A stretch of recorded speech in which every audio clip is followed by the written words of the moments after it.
बिस्मिल्लाहिर्रहमानिर्रहीम, अस्सलाम वालेकुम and a very good morning. Espresso में आपको खुशामदीद कहेंगे। मैं हूँ अर्मिला हसन और आपको हंसने की जरूरत है, गला बैठा हुआ है मेरा। गला बैठा हुआ, यहाँ पे मईशत पूरी बैठी हुई है पाकिस्तान की। मैं हूँ इमरान हसन, इस उम्मीद और दुआ के साथ कि आप खैरियत से हैं, ठीक ठाक है, अपना वीकेंड गुजारने के बाद वापस आ चुके हैं मंडे। सो आपने बड़ा लंबा वीकेंड गुजारा। मैंने लंबा वीकेंड पता नहीं कितने सालों के बाद गुजारा, but I was busy obviously. I wish कि वो एक लंबा जो लॉन्ग वीकेंड की फील है ना, वो फ्री रह के होती है। हमारा प्रॉब्लम ये है कि फ्री दिनों में भी काम ही होता है, बेचारे मर्द हजरात के बहुत मसाइल हैं, आपको पता है। अच्छा जी, इस उम्मीद के साथ कि आप खैरियत से हैं और आपका वीक अच्छा गुजरा है, वीकेंड अच्छा गुजरा है। एक चीज़ हमने बड़ी शिद्दत से महसूस की रात को, हमने कहा हम सुबह शो में उस पर बात करेंगे। हमसे मुराद मैं हूँ, यहाँ पे शायर का इशारा अपनी मैंने कहा सोचा, और वो है नहीं, वो इसलिए कि आप पहले गई थी। अगर आप अब जाएं तो इस्लामाबाद और लाहौर की सर्दी में बहुत फर्क आ गया। तो कराची में तो पहले ही चली गई थी, लाहौर में भी भाई तकरीबन सर्दी चली गई है, तकरीबन चली गई है, और इस्लामाबाद में है। आज मेरे पास हीटर नहीं, दैट्स द ब्रेकिंग। हाँ, उसका सबूत ये है बिकॉज़ इनको बहुत ठंड लगती है, she always like to have a heater. तो नहीं है हीटर, और सर्दी मौसम बदल गया, तो लिहाजा अब आप अगर आपने ज्यादा सर्दी एंजॉय करनी है तो आप इमरान की तरह इस्लामाबाद जा सकते हैं, वरना आप लाहौर में रह के मौसम बदल गया, आप भी बदल जाइए। खैर जी, हमारे पास एक अच्छी खबर तो नहीं है, लेकिन चूंकि इंपॉर्टेंट है तो शेयर करना बहुत जरूरी है। बिल्कुल शुरू में इत्तलात ये है कि तुर्की के कई इलाकों में 7.8 शिद्दत का जल्जला आज रिपोर्ट किया गया है। इस जल्जले के झटके यूनान, कब्रस, उर्दन, लिबनान और शाम में भी महसूस किए गए हैं। मुख्तलिफ जो गैर मुल्की मीडिया है उसकी रिपोर्ट्स के मुताबिक कई शहरों में इस जल्जले की वजह से इमारतें गिर गई हैं। 5 अफराद के जाँ बहक होने की भी इत्तलात हैं, कई जख्मी भी हुए हैं। इमदादी कार्रवाइयाँ शुरू कर दी गई हैं। तुर्की के कई इलाकों में ये रिपोर्ट किया जा रहा है, जिसमें जो अमेरिकन जियोलॉजिकल सर्वे है उसके मुताबिक यूनान, कब्रस, उर्दन, लबनान और शाम में भी ये झटके महसूस किए। बिल्कुल, बरतानिया में भी जल्जले के झटके हुए हैं और जल्जले का मरकज जो था 17.9 किलोमीटर ज़ेरे ज़मीन रिकॉर्ड किया गया है। और ये जो मकामी मीडिया है उसके मुताबिक इसका जो मरकज है वो गाजियान के शहर निर्दोई से 26 किलोमीटर दूर रिकॉर्ड किया गया है। तो ये टर्की में जल्जले के हवाले से हमने कुछ खबर दी, अल्लाह करे कि सब लोग महफूज रहें और जो थोड़ा बहुत मामला है और ज्यादातर जो कि है चीजें बेहतर ही रहें, महफूज रखें जी। हमारी दुआएं हैं, we are best wishes for the people जो इससे मुतासिर हुए। कल एक दोस्ताना मैच खेला गया, इतना दोस्ताना था नहीं, इफ्तिखार भाई बहुत सीरियस ले गए इस मैच को। उन्होंने मिनिस्टर को 6 छक्के मारे, पंजाब के care taker minister Wahab Riaz साहब, अगर उन्होंने मिनिस्ट्री में भी ऐसे परफॉर्म किया तो हमें डर ही नहीं है आने वाले वक्त में सियासत में। ये मैच जिसकी झलकी आपको दिखा रहे हैं, कल पेशावर ज़ल्मी और क्वेटा ग्लैडिएटर्स के दरमियान खेला गया। मैच की खूबी ये थी कि हर उड़ते छक्के के साथ आपको क्वेटा के पहाड़ नजर आते थे, वादी क्वेटा नजर आती थी, बिकॉज ये मैच क्वेटा के अंदर खेला जा रहा था। सबसे पहले I would like to appreciate Pakistan cricket board और तमाम सिक्योरिटी इदारे जिन्होंने इस मैच को मुमकिन बनाया क्वेटा की आवाम के लिए। आप सबको हमारी तरफ से बहुत ज़्यादा बेस्ट विशेस हैं, आपने बहुत ज़बरदस्त कंडक्ट किया। और फिर इफ्तिखार अहमद साहब ने जो हाल किया वहाब रियाज का, कौन मारता है 6 छक्के अपने एक ओवर में सीनियर बॉलर को। ये सिर्फ इफ्तिखार साहब कर सकते थे। और उसके बाद ये आपने इनकी गुफ्तगू सुनी, वो कहते कि ऐसे ये नहीं चलेगा। वो वहाब रियाज साहब इतने कॉन्फिडेंट थे, क्या कह रहे थे वो इफ्तिखार से, आप छक्के नहीं खाए खाना, और फिर उमर अकमल जैसी शख्सियत के सामने इजहार करना उसका, ये उससे भी बड़ी बात है। वाह भाई, तो चलिए जी, it was a good match, लोगों को बहुत जबरदस्त एंटरटेनमेंट मिली। और आखिरी ओवर, और वो ये ओवर तो याद रहेगा।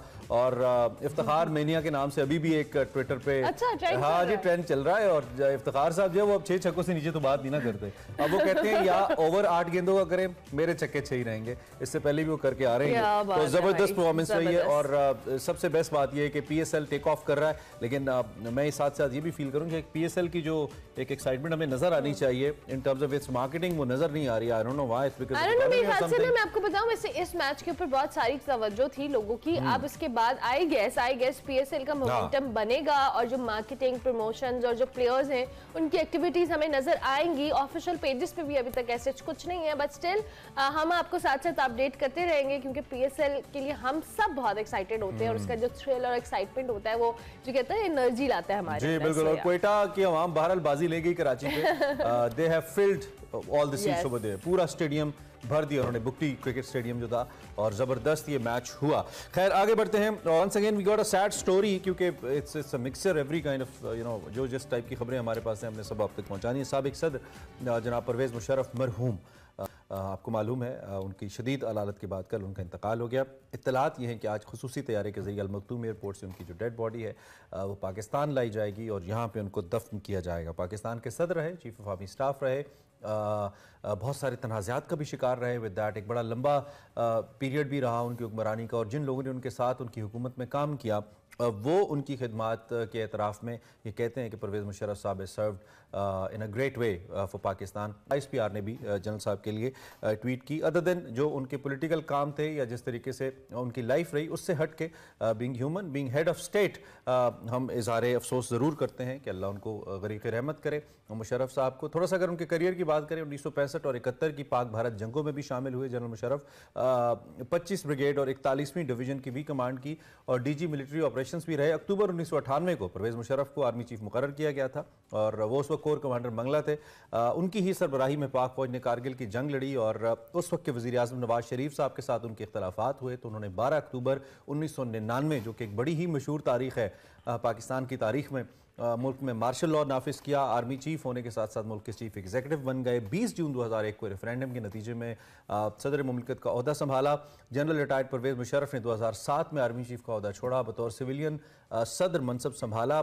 सियासी फैसलों में साबिक वज़ीर आज़म रहनुमा पाकिस्तान पीपल्स पार्टी बेनज़ीर भुट्टो की 2007 में शहादत ने भी मुशर्रफ की साख को बहुत शदीद नुकसान पहुंचाया। बिल्कुल, 2008 में पीपल्स पार्टी ने सदर परवेज़ मुशर्रफ का मुआवजा चाहा तो सदर परवेज़ मुशर्रफ मुस्ताफ़ी हो गए। ताहम 2013 में मुस्लिम लीग नून की हुकूमत ने फिर संगीन जो गद्दारी है उसका मुकदमा दर्ज कराया। खुसूसी अदालत ने समाअत की।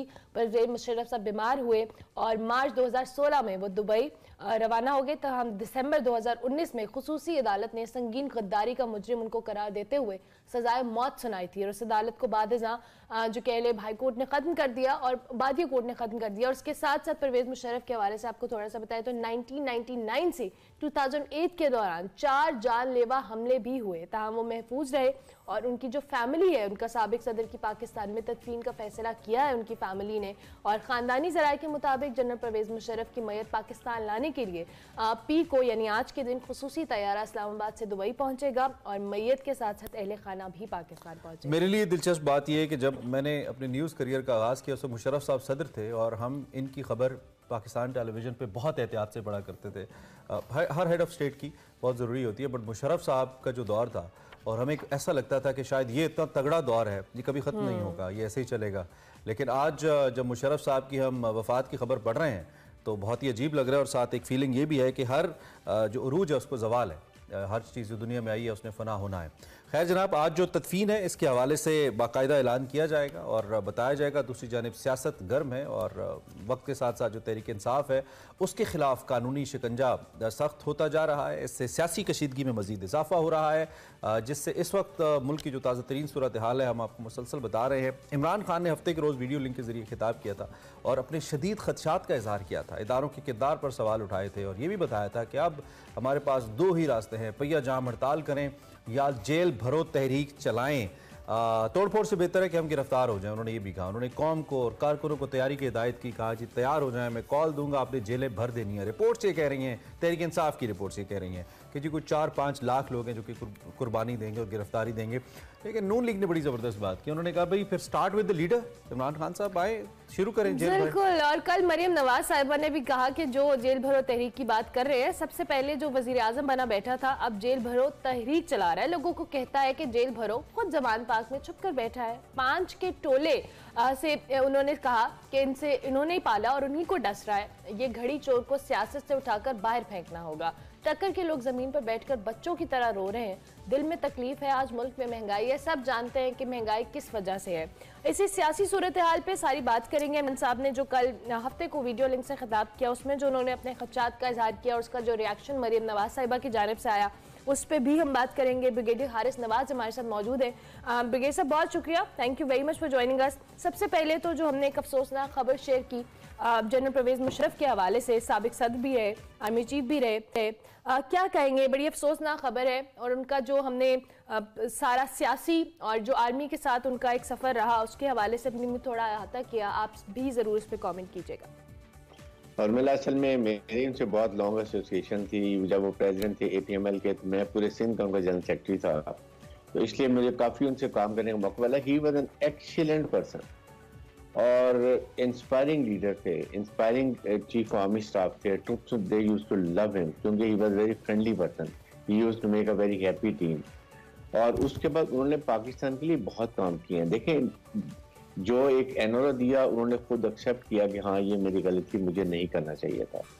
और उसके बाद आप देखें उन्होंने आपके सामने जो एक डेवोल्यूशन ऑफ पावर का किया कि ग्रास रूट लेवल तक लोकल बॉडीज के इलेक्शन होनी चाहिए, उनको वहाँ पर अपने इलाके में खुद लोग जिम्मेदारी का एहसास करें।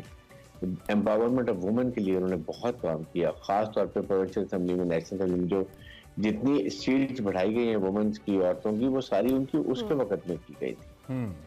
और अच्छा, फिर आपके आज आपका मीडिया जो है, देखें जो आपका मीडिया इतना आजाद है, इतने चैनल्स बने हैं, ये किसके मरोने में से? जी आजाद क्या जी, मीडिया का बीज उन्होंने बोया, जो प्राइवेट मीडिया है इसका बीज मुशर्रफ साहब ने बोया, और फिर टेलीकॉम रेवोल्यूशन, वो उनके क्रेडिट पे हैं चीजें। हम तनाज़ात से भी हटके एक स्टेटमेंट मुशर्रफ साहब ने दी, अपनी किताब में भी उन्होंने लिखा, जिसमें वो कहते हैं कि कुछ सियासी लोगों की मुशावरत से उन्होंने कुछ ऐसे काम किए जिसके बाद उनका जवाल शुरू हुआ और वो फिर सर्वाइव भी नहीं कर पाए, और अपने इंटरव्यूज में भी कहते हैं। वो सियासी लोग कौन थे ब्रिजेश साहब? क्या वो सियासी लोग अब भी सियासत में मुतहरिक हैं? क्या ये वही सियासी लोग हैं जो कल कुछ ताज़ियाती बयान भी दे रहे थे? ताज़ियती ये सियासी लोग हर वक्त ये होते हैं, हर हुकूमत में होते हैं, और हर हुकूमत में आके ऐसे एक जकड़ लेते हैं कि वो फिर लगता है कि यही ठीक बात कर रहे हैं।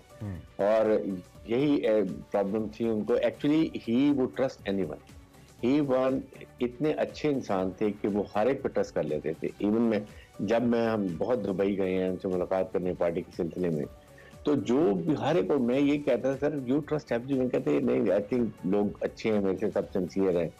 और यही वजह जब वो पाकिस्तान आए और आपने देखा कि उनका मैं सियासत में दोबारा हिस्सा लूंगा, he came left everything in Dubai and came back, और आपके सामने किस तरीके से रोड़े अटकाए गए, उनको स्पेशल कोर्ट बनाया गया, और उसके बाद वो सजा दी गई जो पाकिस्तान के आइन और कानून में ही नहीं।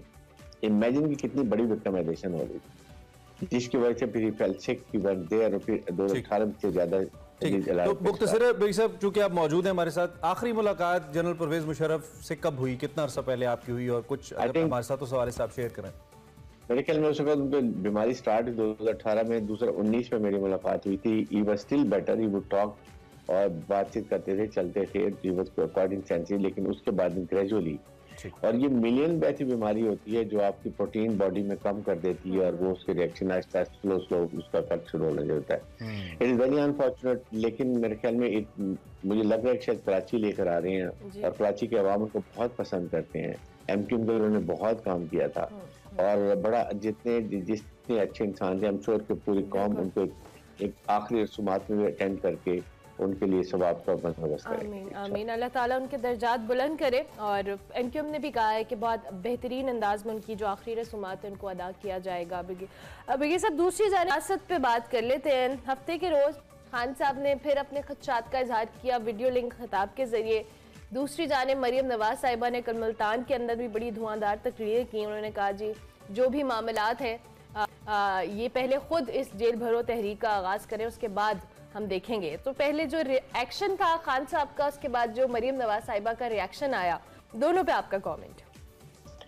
देखें, इमरान खान को उसने पूरी कोशिश की है कि वो अभी सड़कों पे ना आए, और फिर आइन कानून के मुताबिक असेंबली में डिसॉल्व कर दी कि चले इसी बहाने शायद इलेक्शन हो जाए और लोगों का मैंडेट आ जाए।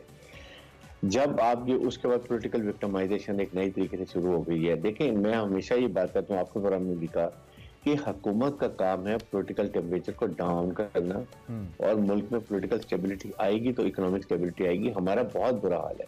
अगर आपको याद है जनरल मुशर्रफ की एक बात मैं करूँ, जब आखिरी उनका खिताब था तो इमरान, आपको याद होगा, उन्होंने कहा था कि पाकिस्तान का खुदा ही हाथ, and not today see where we are standing, what is our economic condition. ठीक है, तो इसके बाद ये बात है कि अब आपको चाहिए हुकूमत को कि बजाय इसके कि स्टेटमेंट काउंटर स्टेटमेंट और आपने वो जो है इंस्टिगेट करना, नाराज करना, बेहतर है कि आप बैठें। भी एपीसी आप कर रहे हैं, पॉलिसी से वाज़ेह है कि वो एक काउंटर स्ट्रैटेजी के साथ आए हैं। वो मुसलसल सनाउल्लाह के बयान देखें, आप मरियम नवाज के बयान देखें, और मुझे लगता है कि वो भी इतने हर्ट हैं अपनी उन गिरफ्तारियों के बाद कि वो इसको रिटर्न बैक करें, दो कि हम हर मोड़ के ऊपर इसको कंडेम करें कि ये नहीं होना चाहिए, ये कल्चर ही खत्म होना चाहिए। लेकिन दूसरी जाने मैं अगर जेल भरो तहरीक की स्ट्रैटेजी के हवाले से इन पर्टिकुलर आपसे सवाल करूं, ये टर्म हमारे लिए नई नहीं है, शायद हमारी यूथ के लिए, इमरान खान के सपोर्टर्स के लिए नई हो, हमारे लिए नई नहीं है, हमने इसको हिस्ट्री में पढ़ा है, देखा है। क्या आजकल के दौर में जब पाकिस्तान इतनी ज़्यादा इन्फ्लेशन का और माशी तंगी का शिकार है, जेल भरो तहरीक की कॉल इमरान खान साहब को कुछ रिजल्ट्स देगी पीर साहब? देखिए, मुल्क में इंतशार है, पॉलिटिकल अनसर्टेनिटी है, इकोनॉमिकली बहुत बुरा हाल है, अवाम महंगाई, अभी तो IMF वर्ल्ड बैंक का जो मुआहदा होता है आप उसके बाद देखेंगे कहाँ जाएगी। 2-3 हफ्ते के बाद आप देखिए कि ऐसे प्राइस शूट अप करेंगी कि अवाम वाकई परेशान हो जाएंगे। तो मैं यही बात कर रहा हूँ कि अब जब इन हालात होते हैं तो गवर्नमेंट को चाहिए कि एक नेशनल डायलॉग कर लें, इमरान को भी कॉल दें, बैठ के बात करें। वो आ नहीं रहे, वो तो ये जो दहशतगर्दी वाली ऑल पार्टीज है इस पे भी नहीं आ रहे। उन्होंने कहा कि मैं इसमें शामिल नहीं हूं। देखिए मुझे ये बताएं, APC में अगर इमरान खान की पार्टी नहीं आ रही है तो बाकी APC तो इनकी अपनी है, कोई है इसमें और बाहर का? तो आप तो सारे इत्तेहादी गवर्नमेंट हमने APC किस लिए कर रहे हैं? आपका काम है, प्राइम मिनिस्टर ने अभी भी कॉल नहीं दी, सिर्फ ये कहा कि आके हम इसके मुआशी हालात पे और टेररिज्म में बात करेंगे। आप क्यों नहीं कहते कि हम अनकंडीशनल ओपन बात करेंगे जिसमें इलेक्शन भी है, सियासत भी है, इकोनॉमी भी है, टेररिज्म में, ताकि उनको कहीं तरीके से कुछ स्पेस तो देना। You have to give space. उसने कहा जी मैंने इनसे बात नहीं करनी, तो जब आप स्पेस ही नहीं दे रहे हैं तो वो कैसे आएंगे? वो उनका नैरेटिव खराब हो जाएगा। और इस वक्त अगर जो जेल पर तारीख होती है तो आप सोचें मुल्क में पोलराइजेशन पहले कितनी है, क्या प्रॉब्लम हो सकती है, क्या हालात हो सकते हैं, इकोनॉमी आपकी बुरे हाल में है, दुनिया देख रही है कि इलेक्शन होने हैं, कौन सी गवर्नमेंट आनी है। जब आप ये अनस्टेबिलिटी की बात करें, उसका एक्शंस और रिएक्शंस हमारे सामने ही है कि जिस तरह से हमारी इकोनॉमी है, दहशतगर्दी के वाकयात में इजाफा हो रहा है, क्राइम रेट बढ़ रहा है दुनिया पाकिस्तान के अंदर। अब हम इस सारे चैलेंजेस से निपटे या इन सियासतदानों को, हम तो एज अ पब्लिक ये सोचते हैं कि जी हमारे इतने ज़्यादा चैलेंजेस हैं और ये अपनी सियासत में मगन है, तो गेट साहब इसका हल क्या होगा? ये एक तरफ जो हुकूमत है वो ऑपोजिशन को तनकीद करती है, उस पर इल्ज़ाम तराशी करती है कि जी इनकी वजह से सब हुआ, खान साहब हैं बात करने को तैयार नहीं है, वो टेबल टॉक की तरफ नहीं आते, इकोनॉमी ख़राब है, दहशतगर्दी के मसाइल बढ़ रहे हैं, लोग मुश्किलात का शिकार हैं, इसका at the end of the day solution क्या है? या फिर इस मुल्क का वही बात कि खुदाई हाफिज है? देखिए, इसमें 2-3 ऑप्शन है। एक तो है कि गवर्नमेंट को स्टेप इनिशिएटिव देना चाहिए और उनके मुल्क के वसी तर फायदे में देखते हुए उनको ऐसी बात करनी चाहिए कि आके बैठे बात कर लें। जब आर्मी ने कहा, एस्टैब्लिशमेंट का वी आर ए पोलिटिकल, तो फिर आप पे जिम्मेदारी ज्यादा हो जाती है ना। आपकी अब मैच्योरिटी दिखाएं, आप आवाम को बताएं कि हम सियासी लीडर बैठ के आवाम के लिए हम कोई अच्छा फैसला कर सकते हैं और ये अभाम खत्म कर सकते हैं कि इलेक्शन कब होने हैं। तो भाई साहब मुख्तसरन इमरान खान साहब पहले गिरफ्तारी देंगे, जेल भरने के लिए इब्तिदा करेंगे, आपको लगता है? आई मीन ये एक फौज में तो यही है कि हमेशा we lead from the front. अब देखना ये कि इसलिए हमारे ऑफिसर जंग ऑफिसर ज्यादा शहीद होते हैं। फौज तो आजकल बहुत ज्यादा गुड बुक्स में है नहीं इमरान खान के, तो फॉलो नहीं करने वाले। ठीक है भाई साहब, थैंक यू वेरी मच जी, बहुत शुक्रिया आपने हमें ज्वाइन किया। ब्रिगेडियर हारिस नवाज साहब हमारे साथ मौजूद थे, परवेज मुशर्रफ साहब के करीबी साथी भी रहे और उनके हवाले से भी हमने बात की, विद दैट पॉलिटिकल सिनेरियो को भी डिस्कस किया जी। बराह रास्त इम्पैक्ट आता है आवाम के ऊपर और गवर्नेंस के ऊपर, मसाइल शुरू हो जाते हैं। इसकी एक मिसाल, बदतरीन मिसाल हमारे सामने आई और वो F9 पार्क के हवाले से है। इस्लामाबाद का F9 पार्क बड़ा मशहूर है, पूरे एक सेक्टर के ऊपर आपको बताएं सिर्फ एक पार्क मौजूद है, इसमें कोई घर नहीं है, कोई आबादी नहीं है और ये इसको सबसे बड़ा पार्क भी कहा जाता है पाकिस्तान का। यहाँ पे एक लड़की जो कि वॉक करने के लिए आई अपने किसी कोलीग के साथ, ऑफिस के किसी प्रॉपर्टी ऑफिस में ये जॉब करती थी, उनको वहाँ पे मौजूद 2 अफराद ने यरगमाल बनाया, जंगल एरिया में ले जाकर जो दरख्त है वहाँ पे ज़्यादती का निशाना बनाया।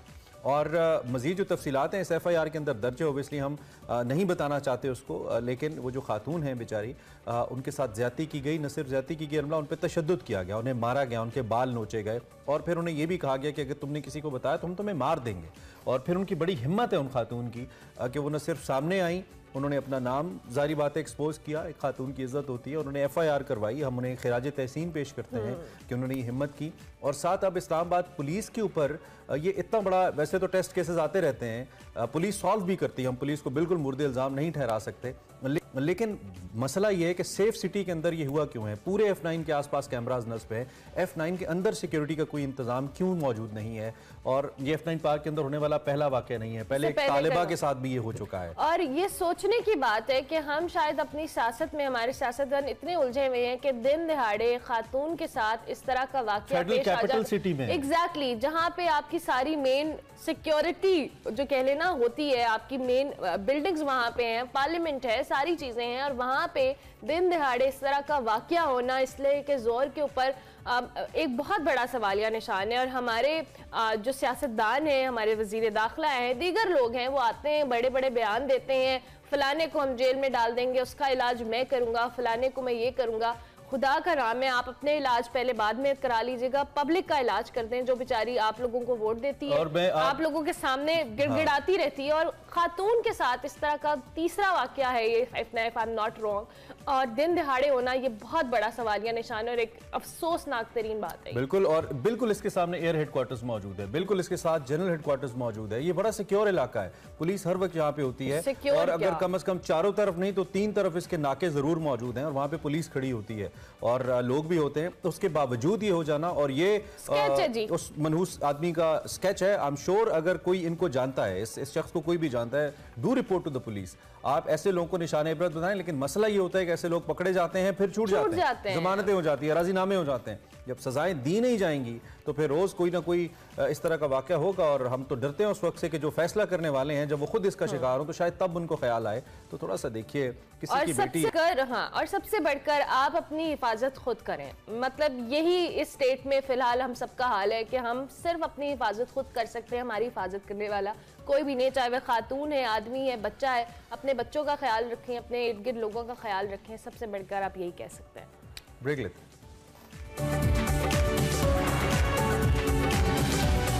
Welcome back to Expresso. Once again बात कर लेते हैं कुछ क्रिकेट के हवाले से। भाई जबरदस्त किस्म का मैच जो कि आपने क्वेटा में देखा। पाकिस्तान सुपर लीग 8 का आगाज हुआ चाहता है। क्वेटा ग्लैडिएटर्स और पेशावर ज़ल्मी आपस में टकराए। क्वेटा ग्लैडिएटर्स ने ज़ल्मी को 3 रन से हरा दिया। एक नुमाइशी मैच था, लेकिन बहुत जबरदस्त एंटरटेनमेंट थी। ज़ल्मी की कप्तान बाबर आजम है, और ज़ल्मी ने यह पहला मैच खेला है बाबर आजम की क़यादत में। बाबर आजम अपनी फतूहात का सिलसिला ज़ल्मी में ले आए, ये भी हम कह सकते हैं। खैर, टॉस जीता जी क्वेटा ग्लैडिएटर्स के खिलाफ पहले फील्डिंग का फैसला किया गया, और क्वेटा ग्लैडिएटर्स ने पहले खेलते हुए 20 ओवर्स में 185 रन का हदफ दिया। इस ताकुब में पेशावर ज़ल्मी 7 विकेटों के नुकसान पर 181 रन बना सकी, नॉट बैड। ज़ल्मी के कप्तान बाबर आजम 18 गेंदों पर 23 रन बनाकर आउट हुए। एंड इफ्तिखार अहमद 6 छक्के, एक ओवर जबरदस्त इख्तिताम किया भाई। दूसरी जानिब एक अहम खबर है, वो भी आपको देते हैं, देन हम इस पे डिस्कशन भी ले लेते हैं। और आप बताएं वो खबर क्या है? खबर ये है कि जी एशियन क्रिकेट काउंसिल के इजलास में चेयरमैन पीसीबी नजम सेठी ने 2 टोक मौक़िफ़ अपनाते हुए वाज़ेह किया है कि भारतीय बोर्ड का मौक़िफ़ तब्दील ना हुआ तो एशिया कप न्यूट्रल वेन्यू पर हो सकता है। साथ साथ उन्होंने मजीद कहा कि भारत ने अपनी क्रिकेट टीम पाकिस्तान ना भेजी तो पाकिस्तानी टीम भी भारत नहीं जाएगी। ज़राए के मुताबिक जी न्यूट्रल वेन्यू के तौर पर यूएई और कतर के नामों पर गौर किया जा सकता है, और एशिया कप मुतासर हुआ तो वर्ल्ड कप और चैंपियंस ट्रॉफी पर भी डेडलॉक होगा। मार्च में एसीसी और आईसीसी दोनों के इजलास शेड्यूल्स हैं। दूसरी जानिब एसीसी इजलास में अफगानिस्तान क्रिकेट पर भी बात हुई, और बोर्ड ने अफगानिस्तान का जो बजट है 9% से बढ़ाकर 15% तक कर दिया है। इसी सारी सूरत हाल पे बात कर लेते हैं। सलीम खालिक साहब हमारे साथ मौजूद है। थैंक यू वेरी मच खालिक साहब, and a very good morning.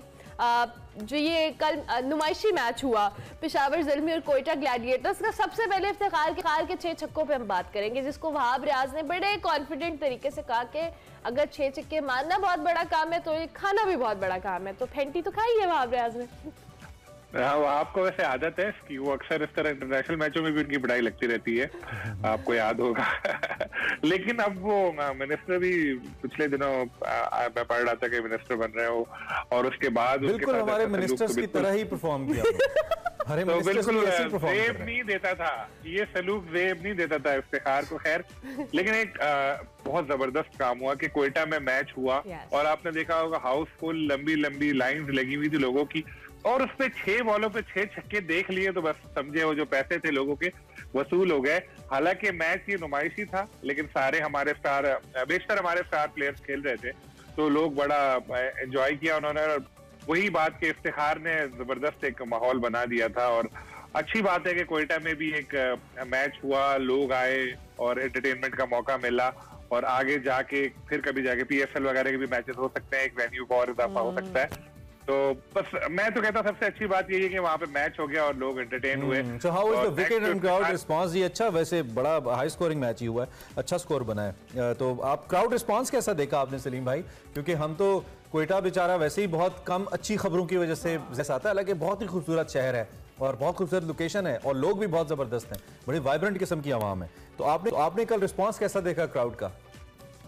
Amazing, बिल्कुल। मैं भी टेलीविजन पे मैच देख रहा था तो मैं देख रहा था किस तरह लोग खुश हो रहे थे। अच्छी बात यह है कि दोनों टीमों में अपने स्टार्स थे, जाहिर है अपने प्लेयर थे, तो दोनों टीमों को बराबर की सपोर्ट हासिल थी दोनों टीमों को। हालांकि कोयटा का है कि कोयटा ग्लैडिएटर, लेकिन उनका तो होम ग्राउंड हो गया ना। और हाँ, एक अच्छी बात ये भी है कि जो लोकल प्लेयर जो खेले थे तो उन्होंने भी अच्छा परफॉर्म किया, तो लोगों ने तो खूब एंजॉय किया। और जिस तरह से प्लेयर्स के आपस में एक राइवलरी नजर आ रही थी वो भी देखने में अच्छी आई। एक अच्छी चीज ये भी थी कि PSL से पहले थोड़ा माहौल बन गया और लोग अब PSL का और शिद्दत से इंतजार करेंगे। हम पहले बात कर रहे थे कि PSL का ना इमरान को ये कंसर्न था कि इतना वो जो मार्केटिंग पॉइंट ऑफ व्यू से या हाइप नहीं बन रही है। आपको लगता है कि अब इस मैच के बाद, क्योंकि मुझे लगता है ज्यादा फोकस इस मैच पे था हमारा, अब इसके बाद हाइप बनना शुरू होगी है, जो PSL का एक एक्साइटमेंट और थ्रिल है वो मोमेंटम बिल्ड होगा इस मैच के बाद? इमरान का कंसर्न बिल्कुल ठीक है, क्योंकि ये हमारे यहाँ हमेशा यही होता है कि हम लोग बस बाय डिफॉल्ट चल रहे होते हैं कि हो रही होती है, बस चीजें होती रहेंगी, फॉर ग्रांटेड लेते हैं चीजों को कि भाई PSL है, हो जाएगी, अच्छी हो जाएगी। तो बिल्कुल अब थोड़े से दिन रह गए, कोई ऐसी नजर नहीं आया कि कोई कैंपेन चली हो बड़ी जबरदस्त या कुछ हो रहा हो। तो ये मैच से थोड़ा बहुत तो यकीनन फायदा होगा, लेकिन PSL में होता ये है कि जब शुरू हो जाता है ना इवेंट, उसके बाद फिर एक दो मैचेस होते हैं तो लोगों का फिर वो इंटरेस्ट बढ़ने लगता है, फिर आहिस्ता आहिस्ता खुद ही हो जाता है। और शायद PCB के ध्यान में भी यही बात है कि यार हमें क्या जरूरत है, खुद ही हो जाएगा, सारा हाइप बन जाएगी। तो इसलिए इतना इवेंट से पहले देखते हैं क्या होता है। चलें अब जरा दूसरी मेन खबर की तरफ आए ना, ये भी मेन ही खबर है, लेकिन वो जो पाकिस्तान वर्सेस इंडिया है, पाकिस्तान वर्सेस इंडिया हमेशा से कंट्रोवर्सीज तो रहती हैं। नजम सेठी साहब ने कल बात की और ये इंडिया पहले रमीज ने भी दिया था, लेकिन शायद रमीज थोड़े से क्या उन्हें कहना चाहिए, फ्लेक्सिबल थे, मुझे ऐसा लगता है। लेकिन सेठी साहब ने पहले तो इसको टोटली गवर्नमेंट के ऊपर डाला था, आई रिमेंबर, कि जी गवर्नमेंट्स चाहेंगी तो खेल लेंगे, नहीं चाहेंगी तो नहीं खेलेंगे। लगता है कि गवर्नमेंट ने नहीं चाहा या ऐसा कोई इशारा उनको मिला है। ये जो स्टेटमेंट नजम सेठी साहब चेयरमैन ने दी है, आप इस पर क्या कहेंगे? मेरा ख्याल है कि नजम सेठी साहब ने खुद स्टेटमेंट नहीं दी है, वो मीटिंग के अंदर उन्होंने कहा था जय शाह को, जो BCCI के हैं और ACC के भी जो सदर हैं, उनको कहा था मीटिंग के दौरान, जो वहां से वो लीक हुई तो वो आई है बात। लेकिन अगर आप रियलिस्टिक मुझसे पूछें चांस कितना है इंडिया के पाकिस्तान आकर खेलने का एशिया कप के लिए, तो वो 0% है। इंडियन टीम यहाँ पर बिल्कुल नहीं आएगी, इंडियन टीम नहीं आएगी। लेकिन अगर पाकिस्तान ने अपनी मेजबानी खो दी तो फिर तो जो हम चैंपियंस ट्रॉफी कराने वाले हैं उस वक्त भी इंडिया बोलेगा हम नहीं आ रहे, फिर क्या होगा? फिर ये इशू चलता रहेगा। तो वंस फॉर ऑल इसको हल होना चाहिए, जिसके लिए नजम सेठी ने बात की। ये भी तो नहीं हो सकता ना कि हम चले जाएं और वो फिर ना आए, ये भी तो फिर गलत है। देखिए दो चीजें है ना, फर्क है, हमारी और इंडियंस की मेंटालिटी में बहुत ज्यादा फर्क है। हम लोग खेल में सियासत लेके नहीं आते। आप कल मैच हो कोई लाहौर में, आप विराट कोहली की शर्ट पहन के चले जाएंगे, कोई आपको कुछ नहीं बोलेगा। इंडिया में कोई मैच हो, वो बाबर आजम के नाम की कैप पहन के भी जाएगा तो उसको मारेंगे पकड़ के लोग वहां पर। तो ये सोच का भी फर्क है ना, हम लोग इतना करते नहीं है। लेकिन हमारी टीम सलीम भाई फिर ICC का क्या रोल है? देखें अथॉरिटीज इसीलिए होती है ना, काउंसिल्स इसीलिए होती हैं कि वो रेगुलेशंस बनाती हैं, उन रूल्स के ऊपर ममालिक को चलना पड़ता है। फिर भारत ये चौधराहट हमें तो ना दिखाई, सारी रिस्पॉन्सिबिलिटी पाकिस्तान ने तो नहीं लेनी, और पाकिस्तान ने रिस्पॉन्सिबिलिटी ली है। हम न्यूट्रल वेन्यूज पे खेले हैं, इससे पहले पाकिस्तान ने ये स्टैंड नहीं लिया है, बट इट फील्स लाइक कि इंडिया फॉर ग्रांटेड लेता है हमें। तो फिर कहीं ना कहीं ICC को रोल प्ले करना चाहिए ना, कि चलें हम कुछ फ्लेक्सिबिलिटी हम दिखा रहे हैं कि हम ये नहीं करते कि हम खेलते ही नहीं है, हम न्यूट्रल वेन्यू पे खेलते हैं, उनको भी फिर कन्विंस करें। ICC का भी तो रोल बनता है इस पे। बिल्कुल ICC का रोल बनता है, लेकिन ICC को फिर इंडिया कहता है कि हमारी गवर्नमेंट इजाजत नहीं दे रही, वहां पे मामला अटक जाता है। लेकिन अब एक चीज ये हुई है कि PCB ने क्या इजलास में एक तजवीज ये भी आई है कि एशिया कप के जो इंडिया के मैचेस हैं वो UAE में करा लें, दुबई में, बाकी मैचेस जो हैं वो फिर पाकिस्तान में हो, और अगर फाइनल में इंडिया पहुंचे तो फिर वो दुबई में हो। अखराजात तो बढ़ेंगे, लेकिन एक ये तरीका है, फिर यही फॉर्मूला जो है फिर वो चैंपियंस ट्रॉफी में भी चल सकता है। हो सकता है पाकिस्तान भी फिर वर्ल्ड कप में बोले कि हम अपनी टीम इंडिया नहीं भेज रहे, हमारा मैच भी आप जो है वो इंडिया के साथ वो दुबई में कराओ। तो इस तरह की कुछ चीजें हैं जो तजावीज हैं वो। लेकिन इससे ऑब्वियसली वही आपकी बात के एक्सपेंसेस भी बढ़ेंगे और वो एक प्लेयर्स का सारा सिस्टम भी चलता रहेगा। इन द एंड ये जो अफगानिस्तान का जो बजट बढ़ा है ये भी बड़ी अच्छी बात है। अफगानिस्तान की टीम हमने देखा है बड़ा अच्छे तरीके से उन्होंने जो कह लें क्रिकेट के अंदर अपने पैर जमाए हैं, सो ये एक अच्छा इकदाम है। बिल्कुल, पहले तो देखें अब अफगानिस्तान भी जो है वो टेस्ट नेशन है तो उसको ज़ाहिर है मिल सकता है तो पैसे। अब ऐसा हुआ है कि जितने भी मेंबर है ACC के जो रेवेन्यू है वो शेयरिंग यकसा होगी, यानी जो पाकिस्तान को मिल रहा है, जो इंडिया को मिल रहा है, अफगानिस्तान को भी वही मिलेगा, श्रीलंका को भी वही मिलेगा, बांग्लादेश को भी वही मिलेगा। पहले शायद थोड़ा कोई फर्क था और जरूरत तो ज्यादा इन्हीं लोगों को है, जैसे अफगानिस्तान है या जो इस तरह के ममालिक हैं उनको ज्यादा जरूरत है फंड्स की ताकि वो अपने क्रिकेट को रोक दे सकें। ठीक है सलीम भाई, थैंक यू वेरी मच आपकी तशरीफ आवरी के लिए और तज्जिए के लिए। मैं सिर्फ इस सवाल पे सेगमेंट को खत्म करूंगा कि इंडिया इतना भी क्या डर आपको शाहीन शाह अफरीदी का या हारिस रऊफ का? कुछ नहीं होता, खेल के जीत जाए, कोई मसला नहीं, खेलें तो सही। हमारे नसीम शाह भी अब DSP, नसीम शाह भी कम नहीं, उनसे भी ब्रेक लेते हैं।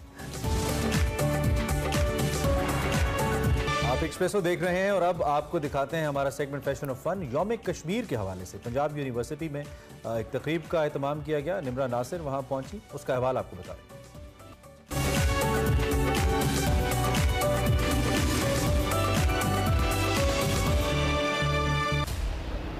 अस्सलाम वालेकुम नाज़रीन, मैं हूं निम्रा नासिर और आज मैं PU के एक डिपार्टमेंट मैस कम्युनिकेशन में मौजूद हूँ। यहाँ पे फैशन की एक तकरीब का इनकार किया गया है और उसमें खास बात क्या है कि इसमें कश्मीर कोर्स को भी हाईलाइट किया गया है और वो कैसे, आइए जानते हैं। अच्छा, तो अभी हमारे साथ एक बहुत ही प्यारी सी लड़की मौजूद है, इनसे बात करते हैं। अस्सलाम वालेकुम। वालेकुम सलाम। क्या नाम है आपका? कायनात।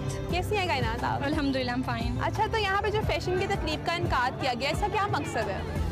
बेसिकली इसका जो सबसे ख़ास मकसद है वो ये है कि हम कश्मीर के साथ हैं। मैं अगर अपनी बात करूँ, अपनी एग्जांपल दूँ तो मैं खुद पंजाबी फैमिली से हूँ, बट मैंने ये जो ड्रेसअप किया है, ये गेटअप किया है, ये इसलिए किया है कि हम अगर कश्मीर में नहीं हैं बट हम फिर भी अपने कश्मीर बहन भाइयों के साथ हैं। अच्छा, तो आपने बेसिकली उनको ये मैसेज दिया है कि हम लोग तो आप लोग आपके साथ हैं। ठीक है, थैंक यू सो मच। जो आज का फंक्शन है ये कश्मीरियों के लिए हमने स्पेशल तौर पे मनाया PR डिपार्टमेंट ने। तो हम कश्मीरी भाइयों को कहना चाहते हैं कि हम आपके साथ हैं। इंशाल्लाह जुल्म के अंदर एक दिन ख़त्म होंगे, आप इसी तरह कोशिश करते रहें, आप आज़ाद होंगे। और वो कहते हैं एक शेर है उर्दू का कि यारान जहाँ कहते हैं कश्मीर जन्नत है, यारान जहाँ कहते हैं कश्मीर जन्नत है, जन्नत ना किसी काफिर को मिली है ना मिलेगी। तो ये कश्मीर इंशाल्लाह एक न एक दिन हमारे साथ होगा। अस्सलाम वालेकुम। वालेकुम सलाम। कैसी हैं आप? मैं ठीक। आपका क्या नाम है? खतीजा वहीद। अच्छा खतीजा, आप पंजाब से? जी, मैं पंजाब से तो हूँ। फिर आपने कश्मीरी कपड़े क्यों पहने हुए हैं? क्योंकि मैं कश्मीर के साथ हूँ, मेरा दिल कश्मीर के साथ है। अच्छा, कश्मीरी और पंजाबी ड्रेस में डिफरेंस तो मुझे नज़र आता है, वाज़ेह फ़र्क तो है, लेकिन आपके हिसाब से क्या फ़र्क है इनमें? इनमें ये नेकलेस, ये कॉल चोकर, ये सारी हैट्स वगैरह, ये सारी चीज़ें जो है वो उनकी हैं, जो है हमारा दिल जो है वो उनका है, तो इसलिए कश्मीर बनेगा पाकिस्तान। अच्छा, कश्मीर सोलिडेरिटी डे के बारे में आप क्या कहेंगे? मैं यही कहूँगा कि आज हमने प्रोटेस्ट कर रहे हैं, सारे स्टूडेंट इकट्ठे हुए हैं, ठीक है। मीडिया एंड कम्युनिकेशन रिसर्च का मैं स्टूडेंट हूँ। यहाँ पे डिफरेंट डिपार्टमेंट के स्टूडेंट इकट्ठे हुए हैं, सब ने यहाँ पे प्रोटेस्ट कर रहे हैं। तो इनका मकसद यही है कि यार कश्मीर को आज़ाद होना चाहिए, वो भी हमारी तरह मुसलमान बहन भाई, उन पर जुल्म हो रहा है, इंडिया बहुत जुल्म कर रहा है। तो इंशाल्लाह उनको जो है ना वो उसका अंजाम ज़रूर मिलेगा, अल्लाह ताला देख रहा है, इंसाफ करने वाला है। तो हम तो प्रोटेस्ट ऐसे ही करते रहेंगे जब तक इंसाफ नहीं मिलेगा, हमारी जद्दोजहद चलती रहेगी। तो मैं मुस्लिम हूँ, एज अ पाकिस्तानी हूँ, तो मैं तो ऐसे ही भाई कश्मीर के लिए लड़ता रहूँगा। तो मेरा मैसेज भी ये है कि लोगों को यार आप लड़ो, घर से निकलोगे तो कुछ होगा। वो तो बेचारे वहाँ पे लड़ रहे हैं, इतनी वो जुल्म हो रहा है, कभी बमबारी हो रही है, कभी शेलिंग हो रही है, खाना नहीं मिल रहा। तो अगर आपको यहाँ पे लॉकडाउन में लोग इतने परेशान थे, तकरीबन 1 ईयर बैठे रहे घर में, लॉकडाउन हुआ है, वो बेचारे कितने अरसे से बैठे हुए हैं। तो यार हम नहीं निकलेंगे तो कौन निकलेगा? जो ये इवेंट हो रहा है सारा, आपको क्या लगता है ये कश्मीर के लिए कितना ज़रूरी है और इससे कश्मीर को कितनी हेल्प होगी? कश्मीर के लिए ये इवेंट बहुत ज़रूरी है और हम एज अ स्टूडेंट हमने ये सब अरेंज किया है। लेकिन मैं ये चाहती हूँ कि जिस तरह हमने अरेंज किया है, हम कश्मीर के साथ हैं, इसी तरह दूसरे इदारे, पाकिस्तान के जितने भी इदारे हैं, वो सब इसको हाईलाइट करें, इसी तरह अरेंज करें।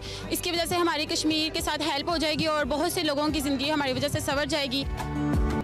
लोगों से बात करके तो मुझे बहुत मज़ा आया, लेकिन वहाँ पे कुछ कश्मीरी कुजीन के स्टॉल्स लगे हैं, तो चले वो भी चल के देख लेते हैं। कश्मीरी हमने पुलाव बनाया है। अच्छा, कश्मीरी पुलाव आपके जी, पास? कश्मीरी पुलाव तो है। कश्मीरी पुलाव मैंने तो कभी टेस्ट नहीं किया, तो इसमें फ़र्क क्या है? इसमें कश्मीरी मसाला जो मसाल बड़ी हम इसमें यूज़ करते हैं। फिर इसका जो चिकन है वो स्टीम होता है। जो पंजाबी है बिरयानी है, कराची बिरयानी है, उसको चिकन को है वो बिरयानी के अंदर चावल के जब बनाने लगते हैं उसी के अंदर ऐड कर देते हैं। इसका ये अलग से बनता है। फिर इसका जो बनता है मसाला, उसको भी हम चावल में ऐड करते हैं अलग से।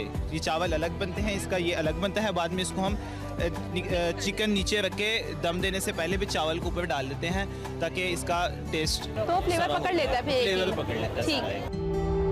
अच्छा, तो अभी मैं कश्मीरी चाय के स्टॉल पे मौजूद हूँ, तो इनसे कश्मीरी चाय के बारे में पूछते हैं। अस्सलाम वालेकुम। वालेकुम अस्सलाम। कैसी हैं आप? ठीक, अल्हम्दुलिल्लाह। आपका नाम?